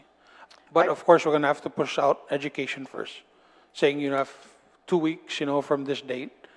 Please be mindful that, we'll be adopting a zero tolerance policy for license plate coverings that obstruct from being legible. And that would be good, just to give people time to address compliance before enforcement. I appreciate that. Mr. Chair, sorry, I'm going to turn it back to you. I know you have another item on your agenda. Thank you very much. Thank you, Senator Brown. Senator Blas? Thank you, Mr. Chair, and gentlemen, man, thank you very much for being here today. And Chief, thank you very much. I just went through the presentation with you. With regards to the police vehicles, I know you said 28, you're looking at getting 28 marked vehicles. What's your unmarked fleet look like?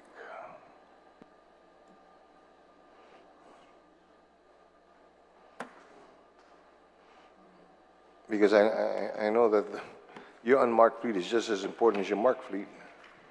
Yes, and I think maybe about a couple years ago, we did augment some of the unmarked. We provided them about 8 new unmarked vehicles. And then we also leverage our federal asset forfeiture funds to purchase unmarked vehicles as well. Unfortunately, I think the rules have changed with the federal asset forfeiture guidelines. So we're no longer getting the seized vehicles. They're no longer being given out to the participating agencies. Well, I appreciate it when you brought it up, and as far as the seized vehicles and the ability to be able to take care of the asset forfeiture program. And I assure you that there is some legislation that's in the works to be able to help to address that. I understand there's a little bit of a flaw with regard to the language. Right. Yes, yeah. That hinders your participation. Yeah, there were some new guidelines that came out. Yeah, so I'm working on that already. I can assure you for that. So I was just concerned because, like I said, you got marked vehicles, but I know you also have unmarked vehicles as well as other fleet vehicles. So right now, you're kind of okay with your unmarked fleet. Like anything else, sir, we could use more. But, again, we're not able to use seized vehicles anymore. We don't get them. So we're just going to have to look at some of the things we also look at is sometimes there's surplus vehicles down at GSA from the federal GSA. So, when times are tough, we just go out there and just buy those used vehicles and turn them into unmarked or sometimes, admin cars, to get the paperwork around. Yeah, I remember driving around in a taxi at one time from an unmarked vehicle, and that wasn't fun. Okay. I'm going to go down the list here. With regard to your homicide, your homicide investigations, your cases, congratulate you first off by saying that, I guess in the last year, you had over 90% basically arrest rate. But let's address your unsolved homicides. How many unsolved homicides through the years do you still have in your books? I know at last count, a little over 100 unsolved homicides dating all the way back to the 1970s, if not even before that. Okay. Yeah. I don't have the exact count in front of me. Okay. Have you had the ability to be able to? I remember at one point in time you were also a part of it, the unsolved. Yes, I was. I was in charge of unsolved homicides in 2000. So, do you have that ability now, based on your manpower, to be able to activate something like that? Unfortunately, sir, we're not there yet. We seriously have a shortage at patrol that we're trying to address, and of course, the patrol needs to be addressed because that's where our emergency calls come in. So that's where our primary focus is at all times. When we do have that opportunity, one of the things we are exploring is not necessarily using police officers for an unsolved homicide, but there's been interest in some people in the community to help the Guam Police Department maybe look at unsolved homicide cases, review them, and provide some insight as to maybe things that the officers may have missed in an initial investigation. I think nationally there's something called, is it the VDOC Society? And they're a bunch of just community experts, and they come together and review cases and provide police departments with some tips on maybe where they can move forward. It's something we've talked about. There's quite a couple of people in the community that approached me about it, that have an interest in helping the Guam Police Department out with our shortage in that manner. Okay. So, along with the unsolved homicides, one of the other things that it wasn't addressed to here, but I want to bring it up is overall, there's more to crime than just homicides. You've got your theft and your robberies and your other cases. What's your success rate in a lot of those other cases? I'm sorry, Senator, I didn't bring those numbers with me. Yeah. But we can look at them. I have Major Andrew here from the Investigations Bureau. Okay. So again, the process is still the same. If a case is not solved at the patrol level, it's forwarded up to the criminal investigation section. How many people do you have in CID? Is it CID, CIS? Let me tell you. It's called overall. Do you have enough personnel to even call it CID? No, Okay. not even. Not the same as during our days. Yeah, definitely not the same. Okay. What's your staffing pattern like as far as CID? First off, your CID, what do you... Major Andrews in charge of Investigations Bureau, so he oversees what's used to be the CID. So altogether in CID, including the command staff, there are 42 personnel. We do have, there's 6 command staff, 42 personnel. We do have, there are 6 of us that manage operations and whatever administrative issues that we have. We have 28 investigators. We have sergeants that are, of course, managing the sections of the division. We do also have sergeants moving out. The chief just promoted last week, Friday, 4 of my personnel to sergeant, and 3 of them are leaving. Well, 4 sergeants are leaving altogether, but there's restructuring going on at the colonel and the chief's level at this point to redistribute those sergeants that are critically needed out in the field. We, of course, at CID, we work with what we have. The 28 investigators still remain, well, except for the 4 that got promoted. So we're going to have to wait until they push people up our way, because taking anybody at this point would be taking from somebody else's mission. So we do have a very high turnover rate for cases closed by arrests in our division. Those are, of course, reported on the monthly reports up to the chief's office, and you know that, based on the amount of cases that we've gained every month, and the cases that we've closed, of course. And altogether, as you well know, of course, is these homicides that occur, violent crimes that occur, high-profile crimes that stop everyone in their tracks to address. So we have 28 investigators. Well, 28 investigators spread out among how many sections? That's criminal investigation section, juvenile investigation section, special investigation section, and the DART. And then coming soon, we're formulating a special victims unit to address sex crimes.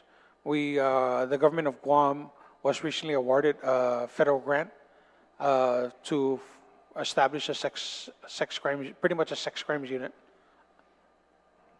So yeah, we're short. I mean, I know. Criminal investigation was 24 strong when I was there. I'm sorry that I have to bring it up in this form, but I think it's very, very important because, first off, when you see 28 people in your division, I had 28 people when I was running a section. No, yes, that's true, very true. Okay, and I needed, in all fairness to all of you, okay, it's basically, I remember back in the days when Sergeant Tayama used to come and drop 15 cases on our desk every week. Okay. Yeah. Now imagine with what you got now just in CIS, okay, what that caseload would be like. Right, so there are not very many in CIS. Right. But we do pull all sections when high-profile cases come up, and depending on the amount of work that's done, You're pulling them up pretty thin because there's been a lot of Yes, there have quote-unquote high-profile cases that you've had to deal with over the last couple, right, and at that least over the spans last couple over months. the different divisions as well, Uh-huh. because we've worked with Neighborhood Patrol Division also on the first homicide this year. And so it really depends on the intensity of the investigation, how long the entire division is working on a case. And then they go back to their regular routine work, which is, as you know, about 10 to 15 cases a week per cop. So it's a lot of work. It's a lot of writing. And, you know, I can never understate the amount of work that is required of each and every officer up at CID. But we pull the line, we toe the line, and we do what we have to for the team, considering the amount of cops that we have available in the entire department, operating in the line units. So that basically is our condition. So I think we do have a great successful rate. Over the time that I've been there, taking over from Major Fred, I think that our rate of success is very high. Okay. Senator, it all boils down to if we have more officers, of course we can move more officers up to CID or Investigations Bureau. Because, yeah, I know what you're talking about. Mm-hmm. The priority, of course, is patrol, and then after that, it will be Investigations Bureau. Yeah, because, you know, that's where we solve crimes. You know, Chief, I remember many years ago, the Guam Police Department was also comprised of CCON and Port Police and whatnot. And now they're all different functions, all different police departments, which has made it very disparate for the Premier and the true police department within the island. Have you ever considered any discussions with regards to joint force agreements with the other law enforcement entities? I think one of the biggest issues we always encounter when we're trying to bring all these officers together is the jurisdiction issue, because, you know, statutes, you know, are very clear as to what area of responsibility they have and where they're limited in their authority to enforce laws. Was there a law change? The law change that says basically that you guys in blue don't have any authority in any of those other places? That So we have primary jurisdiction. Yeah. Yeah. So I don't understand this jurisdictional issue. I can understand, you know, getting specialized training and certifications to handle certain things in certain areas, but Yeah, so the jurisdiction issue has come up in the past in investigations. I think that's more of a crop of crap than it is a legitimate reason as to why you can't use them.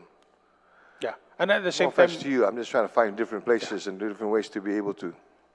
Yeah, and at the same time, you know, when we do reach out, they're also faced with a shortage, so that they can't come to the table and offer as much help as we would like them to participate. Yeah, I know of one police department, if you want to for lack of a better term, they got 30 officers and two assistant chief of police. What's going on there?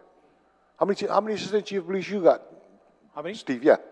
How many chiefs of police? How many assistant chief of police do you have? None. None.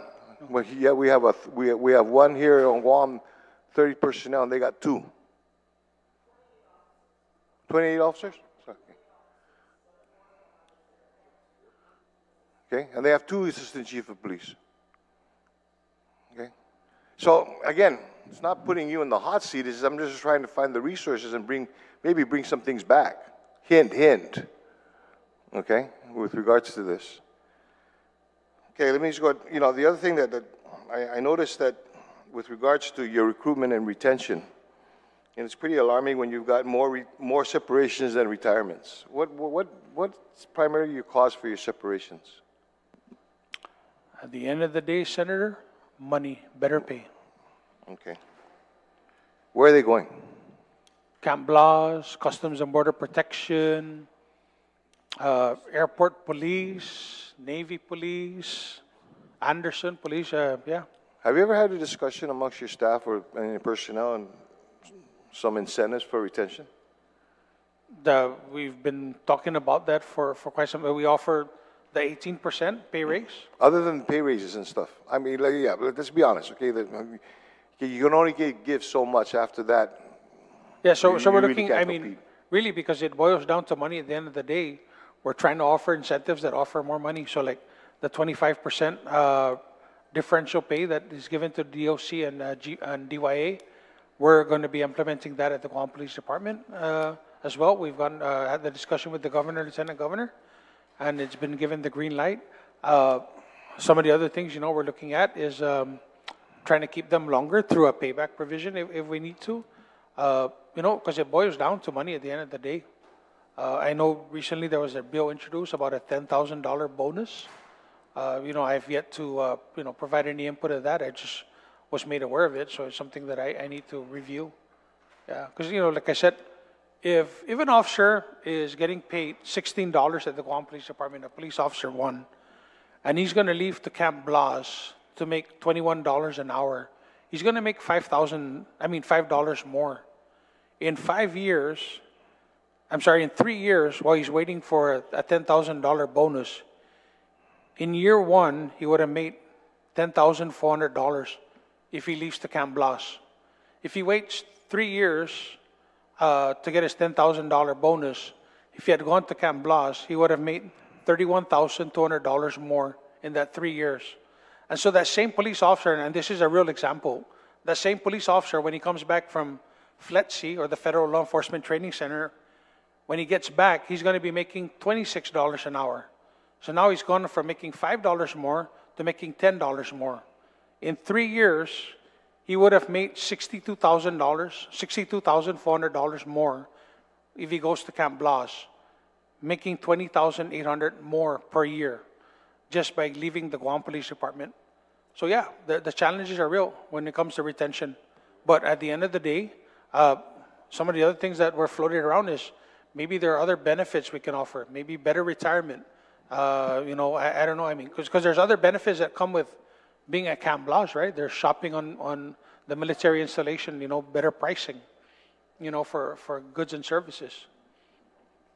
I mean, we all want to gas at $3 a gallon, but we're out here in our community paying $5.79. Yeah, so the struggle is real. Trying to retain our people.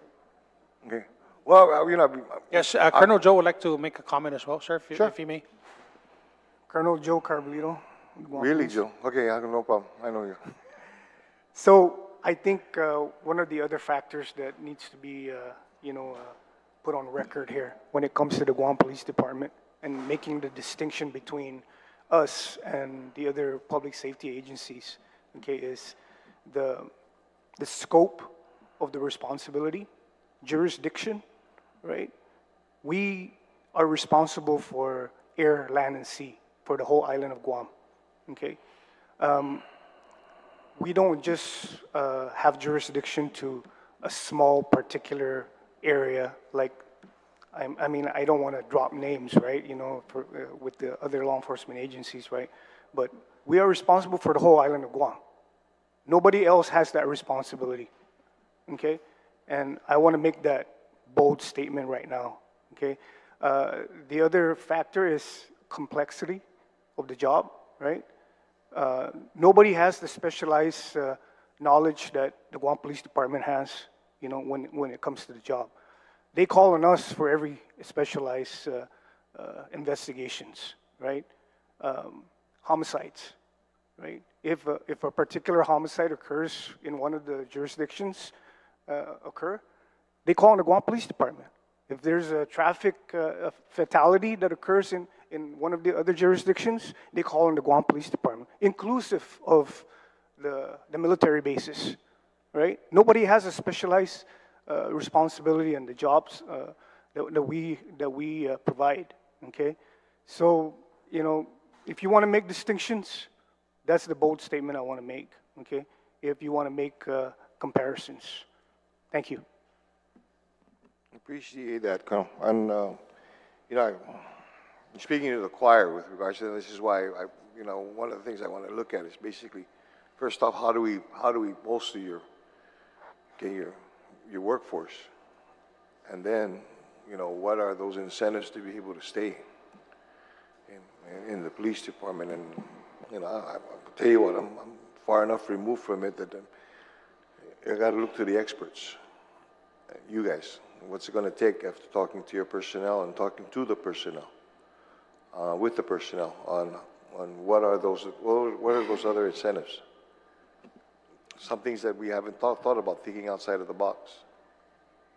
Yeah, Senator, thank you for that. And yeah, we do need to recruit more people and get them into the rank and file of the Guam Police Department because, as part of succession planning is making sure that when we're ready to go, and I'll tell you right now, everybody up here in the table that's wearing a uniform has over 30 years actual work experience. That's making me look old, Steve. Well, go ahead. So we're almost ready to hang it up because we're getting close to retirement. We're at retirement age already, and so we want to make sure that we leave this Guam Police Department better, and we need to hire more people so that we can get them promoted and through the ranks, so that there's a next generation that will take over this fine department. Okay, well, I appreciate that, and then I want to go into a conversation that you were having with regards to what Senator Brown had brought up, and then your idea with regard to education. You want to educate people on what the law is. A little bit of a problem with that because the law is the law, and the law hasn't changed. Now, I can imagine if we change the law and says you can no longer, put smoke tin on your license plates, but that's been the law since I was a police officer. Yeah, it hasn't changed. That hasn't changed. Yeah. So, if I can encourage, enough education is done. Just go out and do the enforcement because I agree. I mean, if it makes it difficult for me as a civilian to be able to read these license plates or even fear driving behind a vehicle that doesn't have the proper mud flaps, or the extended tires out of it, that's the law. And I'm sure they knew what the law was when they made those installations or made those modifications, and they're just risking it. So I don't think there's a need for an educational process. I think education comes when you pull them over and you start giving them a ticket for that. Yes, sir. And it is something, we also talk about with the Department of Revenue Tax, because, vehicles have to go through an inspection. Yeah. And so, that should be the point at which, violations should be, caught and enforced. In other words, if the car's got oversized tires and no mud flaps and, it's got, I mean, that's half the enforcement. It shouldn't pass inspection. Right. Yeah. You're right. And that's half the enforcement effort. So that's the other half of the battle is when you get your car inspected, it really should pass an inspection. Yeah. Okay. Lastly, and I hate to bring this up, Steve, Chief, but you brought it up earlier. Although you may not have known how much you got your pay raise, how many of you in the cabinet members have gotten pay raise recently? Do you know? No, sir. How many times you got a pay raise since you became chief of police, Chief? I think once. Once? I think, yeah. I'm not honestly. I don't know. And I bring this up because, again, it's not just you, but the conversation came as a result of the conversation here. Okay, so I don't just mean to target just you. Oh but, no, yeah. No. But with regards to the priorities of the administration and stuff, I got guys just sitting on with you and around you. All right, that are well deserving of the raises too as well. And when it has to come to a clamor before they can get the raise, as opposed to I don't mean to shoot the messenger. Don't worry, okay? I understood, sir. Okay? Yeah. Is that when the administration decides they want to go ahead and do these things, and let me ask you, you finished with all your merit bonus payments? So earlier I said that I have a handful left, probably less than 40, and it was the transition between the FMIS, the GFMIS, that DOA. So a bulk of them already, 80 to 85% were paid using the old paper GG1, the personnel actions. and then a handful of them got caught in the transition, and so we've been working on entering them into the system. So I've been working with my ASO and my personnel officer. So I do have a list that needs to be cleared. Yeah, so we've been working on the merit You bonuses. may want to bring it back to your cabinet and back to Loop. It doesn't look really good when you get directors get pay raises when you still have employees who still haven't got merit bonuses that they earned since 2014. I think we've paid all the ones prior from 2012, right? Well, I'm glad the Guam Police Department has, but I know there's other agencies. I just got a call this morning. People. Oh, no, yeah, okay? we're on top of our merit. It's kind of, when you got employees who are still owed merit bonuses, and the excuse from the administration is we can't pay them because of FMIS, but we can give directors pay raises. Doesn't sit well with me. No, we're processing those, and like I said, we're way past the 80% threshold. We're probably closer to 90%. Okay. Yeah, there's just a handful that we need to process. I'm just using this as a general statement for the entire government of Guam. You just happen to be the messenger. Yes, sir. Okay? Thank you very much, Mr. Chair. Thank you, Senator Blas. Yeah, I think, well, just about everybody up here feels the same way. And, you know, I think, Chief, you got the same raise that Mr. Barnett got a couple years ago. And that was when your pay went, I believe, from 102 to maybe 120 or so? Now I'm at 122 something. Okay. Right. Yeah. Yeah.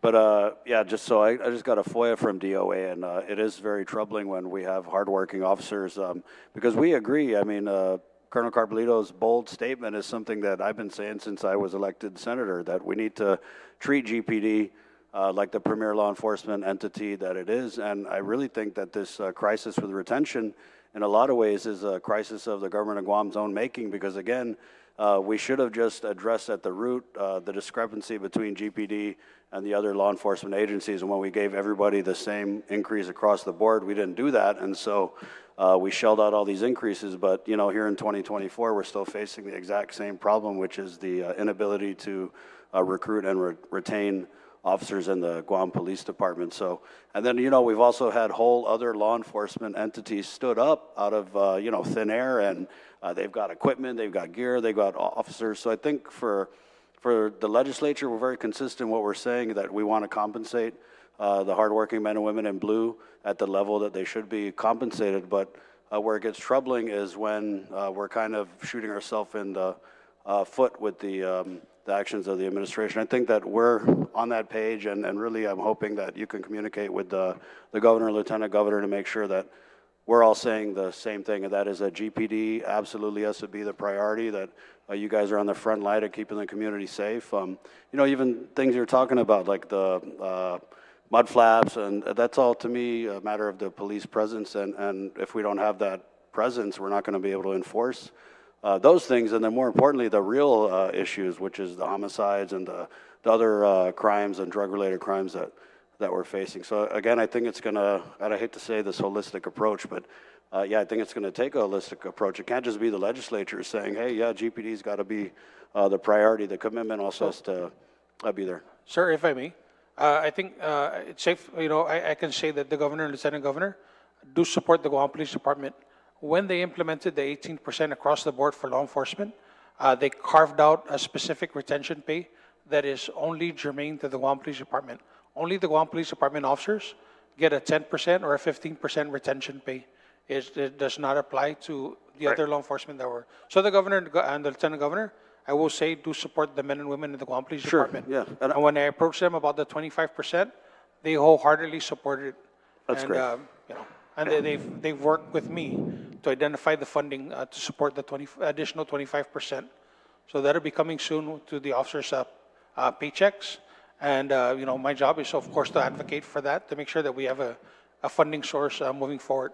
So yes, the governor and lieutenant governor wholeheartedly support the men and women of the Guam Police Department. Right, and I'm not saying they don't. I'm just saying that the support, we have to support GPD in a lot of ways at the moment more than we're supporting the other law enforcement entities across. You guys have to be the priority, that's all I'm saying. Yes, sir, and we thank you for your support, that you recognize that the men and women of the Guam Police Department deserve a pay that exceeds those in the other law enforcement agencies in Guam.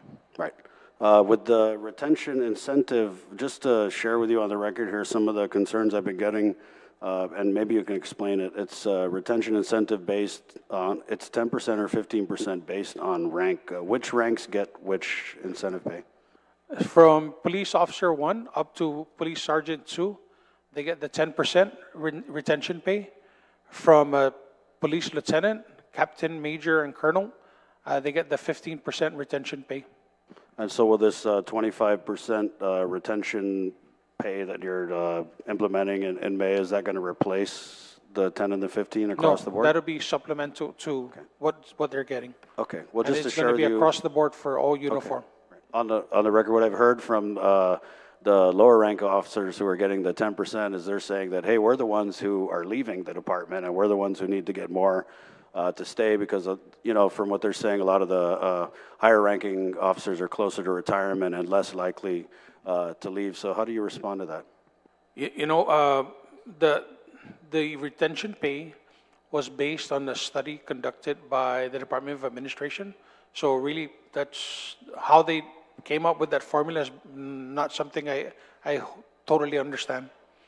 Would you agree, though, with because and having you in here a lot of times, it kind of seems like that's what you're saying is it's a lot of the lower ranks who are getting the 10% that are leaving for the Camp Plazas and the other. In my short conversation, we use the retention pay so that we keep them in longer, so they have something to move up to, that 15%. In other words, they want to stay in longer so that they can get to that 15% threshold. Yeah, that's my basic understanding of it. Again, this is a whole personnel study before they implemented the retention pay, so it's a little bit, beyond me. Right. I mean, it's just hard from this side to. Yes, no. And right. I understand, that's been brought to my attention is, we're the guys leaving at the bottom and we're getting 5% less than the major, the captain. But, again, that was just the implementation plan that was laid out. And it's just something that we just put in place. Right. I mean, I think the same logic applies if, my bill, right, which is the bonuses every 3 years, the officers who are going to have to wait for that bonus would also have to wait for the increase in the retention pay. So what I see is a lot of fine tuning, right? We need to use some combination of retirement incentive and other types of retention incentive pay. And, who knows? We'll see when the bill gets heard, whether or not the bonuses are going to be part of that. But you had mentioned Principal Sophie Duenas teaches in high school. I actually had the opportunity to meet with her, and she's very encouraged and excited about and basically, this is like a JROTC, but for Guam Police Department program. And so we had talked about how you come into these hearings, and I mean, every hearing you're talking about the trouble that we're having with candidates passing the test, right? And it's basically a 10th grade equivalency test. So are you able to make available this test to, for example, Principal Duenas, or have you already? I have to talk to DOA. We don't administer the test. We didn't devise the test. We do get a chance to look at it. And I think Colonel Carbolito was the last person that looked at the test, and really he didn't see any issues with the test. Right. Yeah, it's a very straightforward test. Right. Yeah, it is pretty straightforward. And I think that what we're seeing is this perfect storm of the learning loss from the pandemic combined with social promotion. And I've said this, we're ending up with graduates. I mean, we're seeing it. And it's not just GPD, it's DOC. It's, across the government of Guam where they're not being able to pass this equivalency test. But I think where Principal Duenas was coming from is she told me this test is like the best kept secret in the government of Guam. And if they had a copy of it and they knew what to get students who are in your ROTC program, what they should study for, or even generally applicants, they have the crash course for SAT, and I know we've talked about this before. Let me have a conversation with the DOA, Director Byrne, and I'll probably see if I can bring Principal Sophie Duenas to just kind of get a glance at the test and kind of see, really that, this is geared to that grade level. Yeah. Right, and so I know that we've also talked with Mary Okada over at GCC, and she's kicked around the idea of doing a boot camp that's geared specifically towards the test and the difficulty that people have in passing it. When people reach out to me and, Chief, how do I pass the test, what do I need to do? I always tell them, first you got to develop the mindset that you have to take a test. one thing I always encourage them to do is go to Amazon or Bestseller or somewhere and get these practice books, because there are practice exams for police officer entry. Arco sells a good one. Barron sells another one. There's a lot. I mean, there's if you want to go to nursing school, there's a study guide for that. Same thing. You got to put yourself in the right mindset, because to just come out there and go straight into take a test without mentally preparing yourself, you're going to challenge. It's going to be challenging. So you got to just like preparing for any other test as a student. Prepare yourself mentally for that challenge. Right. I just know that if Principal Duenas and you are sharing, the center seems to be the ability to pass the test. So I'd like to see us maybe surgically address that. So I appreciate it. I don't think it'll be an issue for DOA to share that test with the school principal. Okay. And then on the vehicles, how much funding is available for the purchase of the new vehicles? Based on $86,000 per vehicle, I think we're looking at a little over 2.2 million, 2.4 million. That's going to be made available for these patrol cars. And it wasn't really clear. I know a lot of the colleagues that asked about it, but you were talking about the federal GSA. So we're just kind of looking at, because we're dealing with such a high cost, we're just trying to look at if there are other funding, there are other sources where we can purchase vehicles from. We're not trying to exclude the local market. We're just, because we are using federal grant money, our federal funds, we're looking at the fact that we also can explore other opportunities to purchase vehicles, other sources. And it sounds like, based on our previous discussion, that there'd be a huge savings realized if you go through that avenue. But is that going to be offset by the length of time it takes us to get the vehicles here? Again, we have not engaged with federal GSA. And so one of the other things that will be a follow-up to this with our procurement process is I did talk to Director Byrne, and we are going to sit down sometime next week because there is something else called NASPO, and we go back again to acronyms that Senator Fisher talked about. So this is the National Association of State Procurement Officers. I don't know much about it yet. I'm just hearing about it. I'm starting to learn about it. I'm starting to learn about federal GSA, and just something that we have to explore. Is it a viable option? But at the end of the day, we will be getting new patrol cars. That's the bottom line. Okay, that's good news. The numbers are alarming. When we look at the number of vehicles out of the precincts, it was, according to your data, 26, right, which is averages about to a little more of a vehicle per village. But is this presence at the precincts augmented by highway patrol? And are you able to talk about how many cars we have out there with the highway patrol? Yes, so we do have our highway patrol division. And, again, when we come down at the end of the day, if we're short vehicles on patrol, we will pull cars from other places, either from precinct to precinct, and sometimes we pull them from our criminal investigation section, because they do have some patrol cars that we use for, like, our Safe Schools initiative, and because the need is always at the precinct. That's our priority. Okay, I did want to ask about the Safe Schools thing, but I was actually in receipt of a letter from one of your staff, and it's relative to the vehicle maintenance, and I just wanted to go ahead and read a couple paragraphs into the record. Senator Barnett, this issue is a long-standing one with the Guam Police Department. GPD's vehicles have always been in chronic disrepair. Year after year, GPD fails to implement a system to sustain an adequate amount of roadworthy vehicles. At Tumon Precinct, we're currently operating with only 3 cars, one of which is not even a real police car that is equipped to transport persons in custody. And the other cars are not even mechanically sound, with failing suspension, overheating, bald tires, etc. One car can't even make it up the Route 16 underpass without struggling. Shortage of personnel is one thing, a shortage of vehicles compounds the dilemma. GPD has only one mechanic, and I'm sure he's qualified. But sometimes I wonder, because a car will go down for reasons such as overheating, it gets repaired at our motor pool, and it comes back with the same issue. The last mechanic that GPD hired quit after only 1 week and took a job with a private company for better pay. The mechanic before that moved to DPW because he got tired of being treated as the jack of all trades. He was constantly being tasked to odd jobs such as plumbing, electrician, welder, general maintenance, instead of fixing our police cars. That left a mechanic who got a certificate from YouTube Institute fixing our cars. Cars get sent to Cars Plus or AutoSpot for minor mechanical issues, and it's stuck there for months. I'm sure it's because GPD has bad credit with these companies, and it's understandable why they would service paying customers first. The patrol force is the backbone of any police organization. This is not true with GPD. It seems patrol is the redheaded stepchild of this department. We constantly bleed manpower and working vehicles. How can we effectively patrol the neighborhoods with only 4 officers and 3 to 4 cars? During the robbery homicide of the Korean tourist, Tumon Precinct only had 2 cars on the road. Could it have been a factor? Who knows?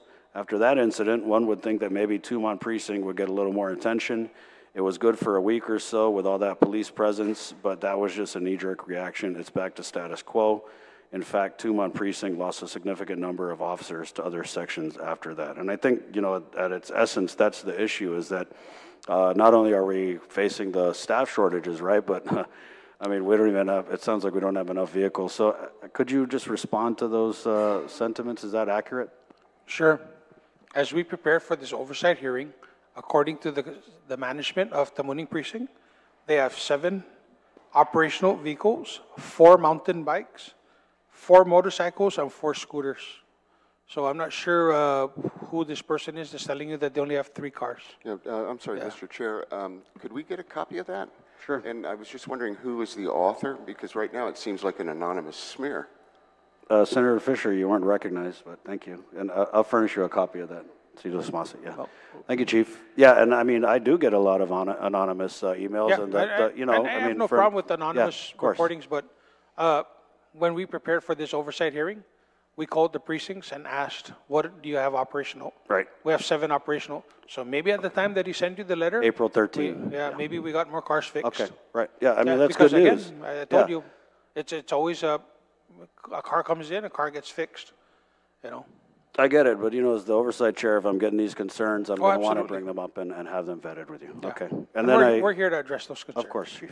I did want to, on the Ovis, so I do have a bill prepared that we're going to introduce, but just in doing my research, it looks like, according to the statute, that the Department of Rev and Tax is supposed to be raising this fee by 10% every 2 years, and it actually hasn't been raised. So let me see if it's the solution is legislation, or again, the solution is for us to really support the Guam Police Department as the premier law enforcement agency and do the things that are already set out in statute that we're supposed to do. Because if we had raised this this fee according to the law, then you know we might not even be having this conversation about the vehicles. But obviously, we're prepared to do whatever we have to do to find the solution, Chief. Yes, sir, and I appreciate your support. And then I did, if you could just indulge us, Chief, because one of the agenda items was the deaf and hard of hearing engagement protocols, and I did know that there was some public comment that some of the constituents did want to ask. So if we could, is there any of the colleagues have any more questions on any of the other agenda items? Senator Brown? I don't have any other questions, Mr. Chair, but I hope GPD stays, because I know last time when we had the hearing and we had public testimony, the Guam Police Department stepped out, and I think some really strong allegations had been made, and understandably very emotional for the families that did come to testify. So I'd hope GPD stays while we do have the public comment period. Thank you. Is that okay, Chief? Yeah? All right. Senator Duenas, did you have anything further? Senator Blas? Senator Fisher? Yes, because it came up, this idea of a $10,000 every 3-year bonus, you know, I used the calculator, and that came out pre-tax to about $1.60 an hour. But that's, you don't get it for 3 years. So you lose all the interest that you might have gotten from the $1.60 an hour. And that's pre-tax. Post-tax, what you're actually going to see in your paycheck is going to be maybe $1.40, somewhere around that, which is not nothing. It's not nothing, especially for people who are just busting a hump to just get their family through. So I don't disparage the fact that it seems to be a minuscule amount, and frankly, you're going to have to, men and women are going to have to wait 3 years before they even see it. I just have to say it's not nothing, but it's not very much, and I don't think it's going to address the problem. And You know, it's a money issue. It is a money issue as far as the pay raise goes. I think that we have to take a more serious approach to it, though. I mean, if we were really serious about the people in the Guam Police Department getting adequately and fairly compensated, we're going to just have to, you know, if we want a good police force, we want a professional police force, we're going to have to pay for it, and that's the bottom line to me. So I'd like to see if we couldn't do more. And I'm sure that Senator Barnett, you know, has introduced that bill in good faith, trying to do just that, trying to do something, move the ball just a little bit down the field. And I think we all want to move that ball down the field. But I hope we can, when the money is there, I don't know that it's there now, I hope we can take a more aggressive approach to compensating you folks. Bottom line, thank you. Thank you, Senator. Thank you, Senator Fisher. And yeah, I look forward to Senator Fisher's support of the measure. Like I said, I think if we put the percentages in and the incentives as a part of a complete package that may or may not include bonuses or, you know, other retirement incentives, I think, you know, we could be looking at an island where you really are the premier law enforcement agency and you're being compensated for it. Ma'am? Did you want to public comment?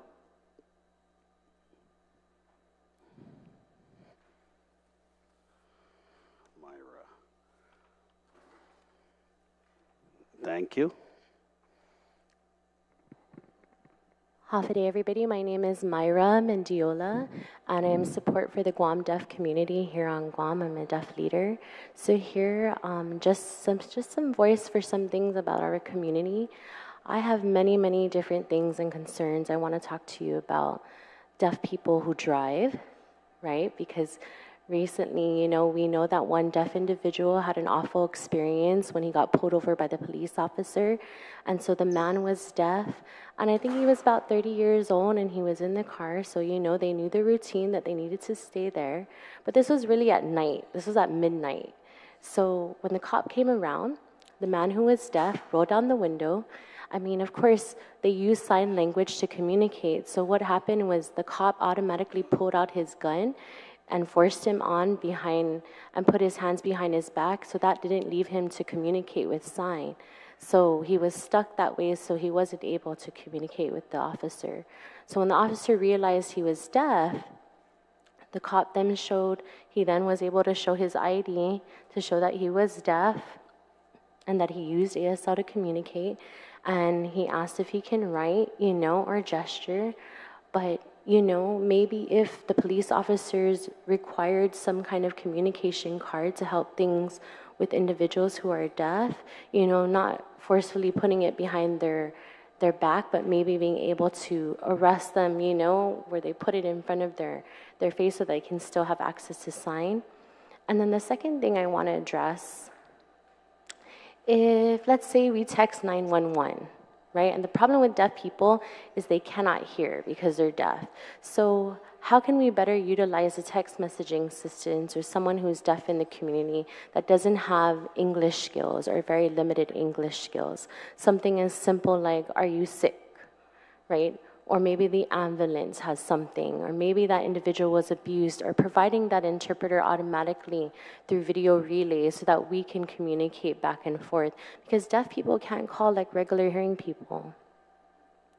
That's really another concern that I have for access to 911 system is what do you have set up for interpreters? The third thing I want to make sure, you know, is cops need to follow the ADA law. And it is required that the deaf person is required access to communication automatically.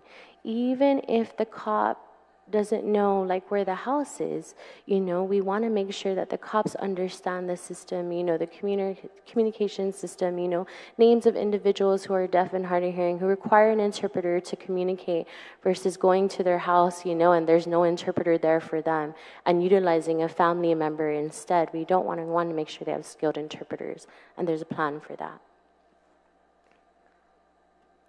License, you know, same with license. You know, if you see the license on the ID, it says, I mean, why couldn't you just put deaf? Why do they have to put HSD? So it'd be better if they just put deaf so that they know that they're dealing with someone who's deaf, not who has hearing speech disabilities. Because some of us don't use speech. We use signs to communicate. I'm just going to add something. Ms. Kirsten's going to add something. I'm Kirsten Rosario. I am a local ASL interpreter here on Guam. I'm also an instructor at the Guam Community College, so we teach American Sign Language. And you did mention that there was training being held with DISID and GDDC. Was there a protocol for working with individuals who are nonverbal and maybe have severe disabilities, or who are individuals who are deaf and hard of hearing, including deafblind? Was there some sort of protocol or training in regards to that? Chief, you don't mind? Sure. Thank you very much for raising those issues and concerns. This is not new to me or to the Guam Police Department. I think we do fall short when we work with the deaf community. I will tell you, though, that we do employ a deaf person, and he's been proudly employed by the Guam Police Department for many, many years. And even having that employee is a challenge, because when we do have staff meetings, we sometimes have to reach outside our department, because we do not have a ASL interpreter. And so we have to bring in an interpreter from outside our agency just to make sure that this person is engaged and involved in the conversation. I do recall that incident involving the person who was had the unfortunate encounter with the Guam Police Department. One of the things that we recommended back then, but I think there was not accepted, or there was some pushback. There are license plates in other states and jurisdictions where there is an identifier on the license plate, and I think it's the ear symbol to signal to the officer that you're dealing with a person in the vehicle who's either deaf or hard of hearing. I'm not sure how that was received by the deaf community, and if that's something that they wanted to continue to pursue with Division of Motor Vehicles, because there are special license plates. Just like there are special license plates for disabled persons, there are special license plates for the deaf and hard of hearing community. So I don't know if maybe now the community might want to explore that. And I think this is the proper audience with the senators here, that they can, maybe encourage or pass legislation that makes those special plates available so that we know when we're doing a pullover, whether it's 2 in the afternoon or 2 in the morning, that we are dealing with a person who's deaf or hard of hearing.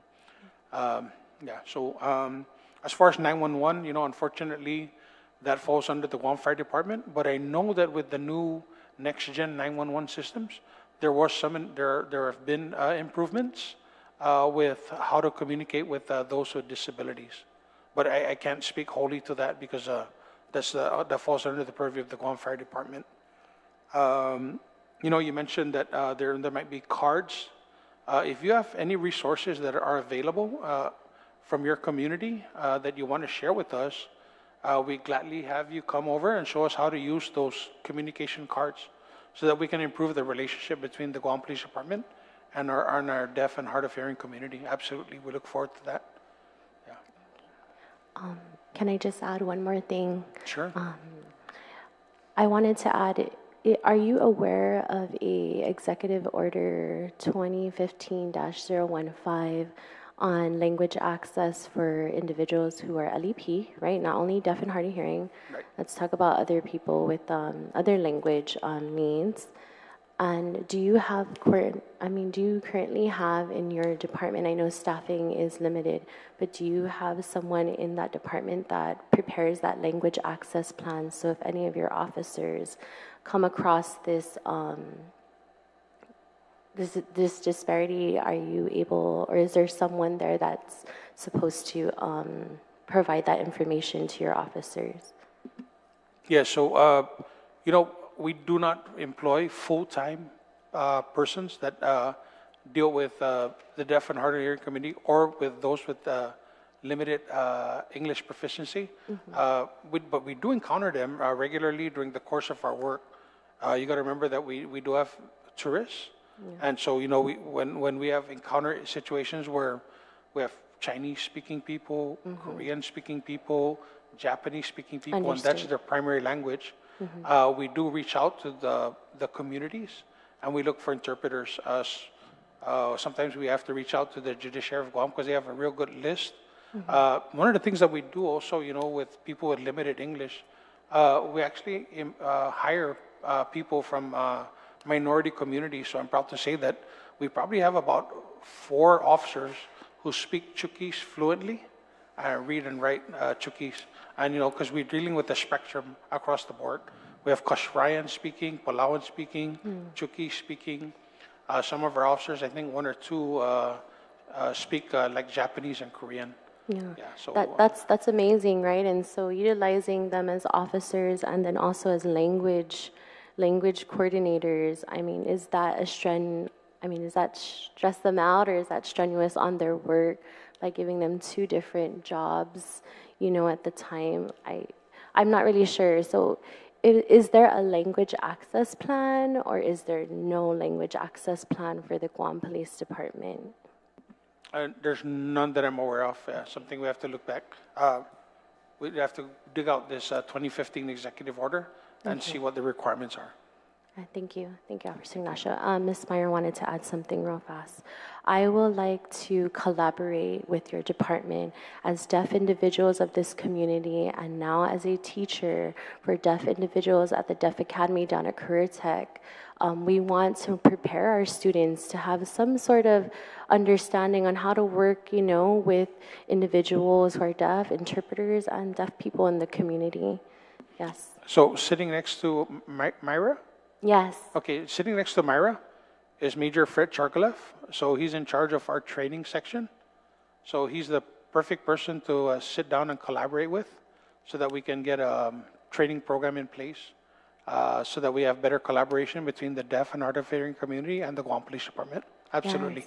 Yes, thank you. You're welcome. Yeah, please look out for us at GCC, Guam Community College, because we're right there. If you're doing training right there, we're more than willing to have our education department and really in our intro to exceptionalities to try and get some disability sensitivity out there for the individuals that are nonverbal and deaf and hard of hearing. And one more thing to add, I apologize. The same not only with our team, but the younger deaf students from Career Tech, we teach them about, they just recently got their permit, and we were able to get them an interpreter for their testing as well, because we want them to be prepared more in trying to make sure that they know how to drive safely, and that deaf people can drive, but knowing that they know the laws and that when they get pulled over, that they understand that the officers will also be trained in those things as well. I also have Ms. Carmen Babalta here. She is our, I'm sure you guys are aware of Ms. Carmen Babalta, a retired police officer, but also our driver's ed teacher that is with us at Career Tech. And so she helped us to establish this protocol with the driver's ed program and UOG to make sure that our deaf and hard of hearing individuals understand that the testing can be taken orally with a sign language interpreter due to the language deprivation that has been happening with our deaf and hard of hearing community. So just to let you know, we have new drivers out on the road that are deaf. And so they're here today. They're even 18 years old, right? And to understand this whole process of language access. Sorry, I just have to ask, are they open to that that license plate that has a special identifier that helps to the police, or even others in the community? I think that it's fine because it promotes safety. So I think it's perfectly fine as new drivers, especially for individuals who are disabled. I think it's fine and it's safe to do it that way.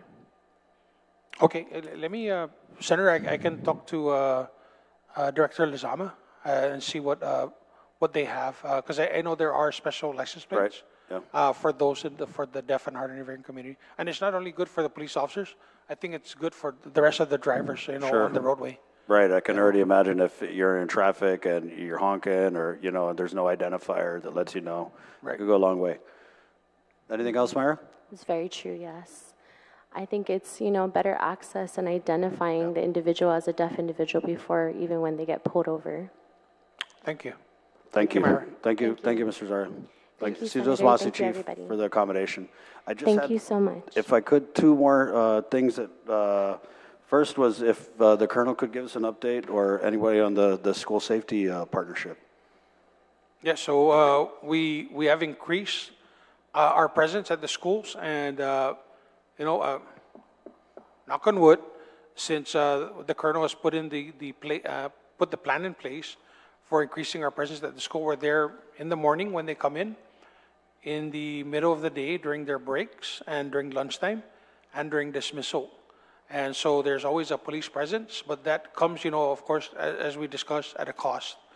Because we're having to bring in officers to augment, to make sure that, there's a balance between providing the officers' presence at the school and also continuing our response to the community as well. And so it's augmented by bringing in more officers. But as I stated before, it does come at a cost. It's costing us, I think our initial estimate's about probably close to $2 million to augment the school safety program.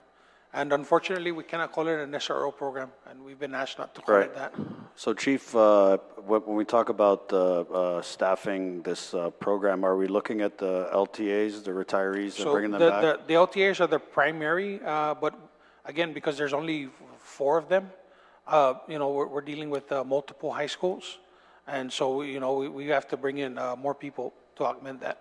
So I met with a few of the LTAs, and they had raised concerns about their compensation as well, and ability to be slotted higher and earn benefits and that kind of thing. So that's something that we're looking at. Is that an issue on your radar?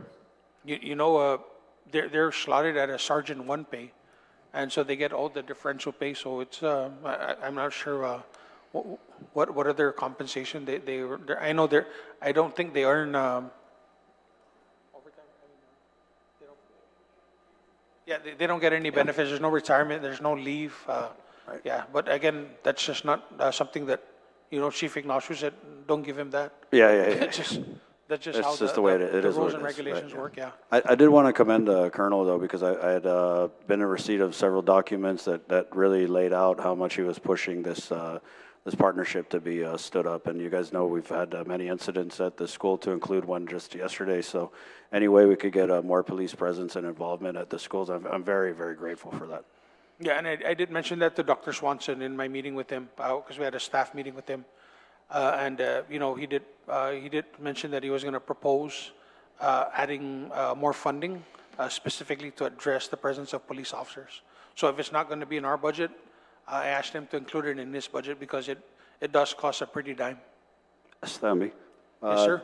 The last thing, Chief, was Don Donkey. Not to single them out, but I know that we had a conversation about the number of officers that were in attendance. Yes. Can you kind of explain that? Because you had said there might be a need for some legislation. Yeah, so Don Donkey, along with other organizations within the community, request for the police officers' presence when they have a big event. For example, the Japan Autumn Festival. There's probably 20,000 people down there concentrated in a small area in a small amount of time. And so, when we provide services to these organizations or to these private companies, it's not so much that we're there because we want to provide service to them. There's a public safety nexus, right? There's big crowds. And with big crowds, come issues. There's going to maybe, like at the Autumn Festival, there might be alcohol consumption. If at Don Donkey, one of the really our big concerns was they were expecting large crowds, and that large crowd is going to spill over into the roadway traffic.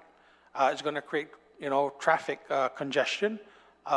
People are, still have to go about their daily thing, and they want to get home, they want to get to where they're going to go to on time, and really are not concerned with the opening of Don Donkey. So we have to balance.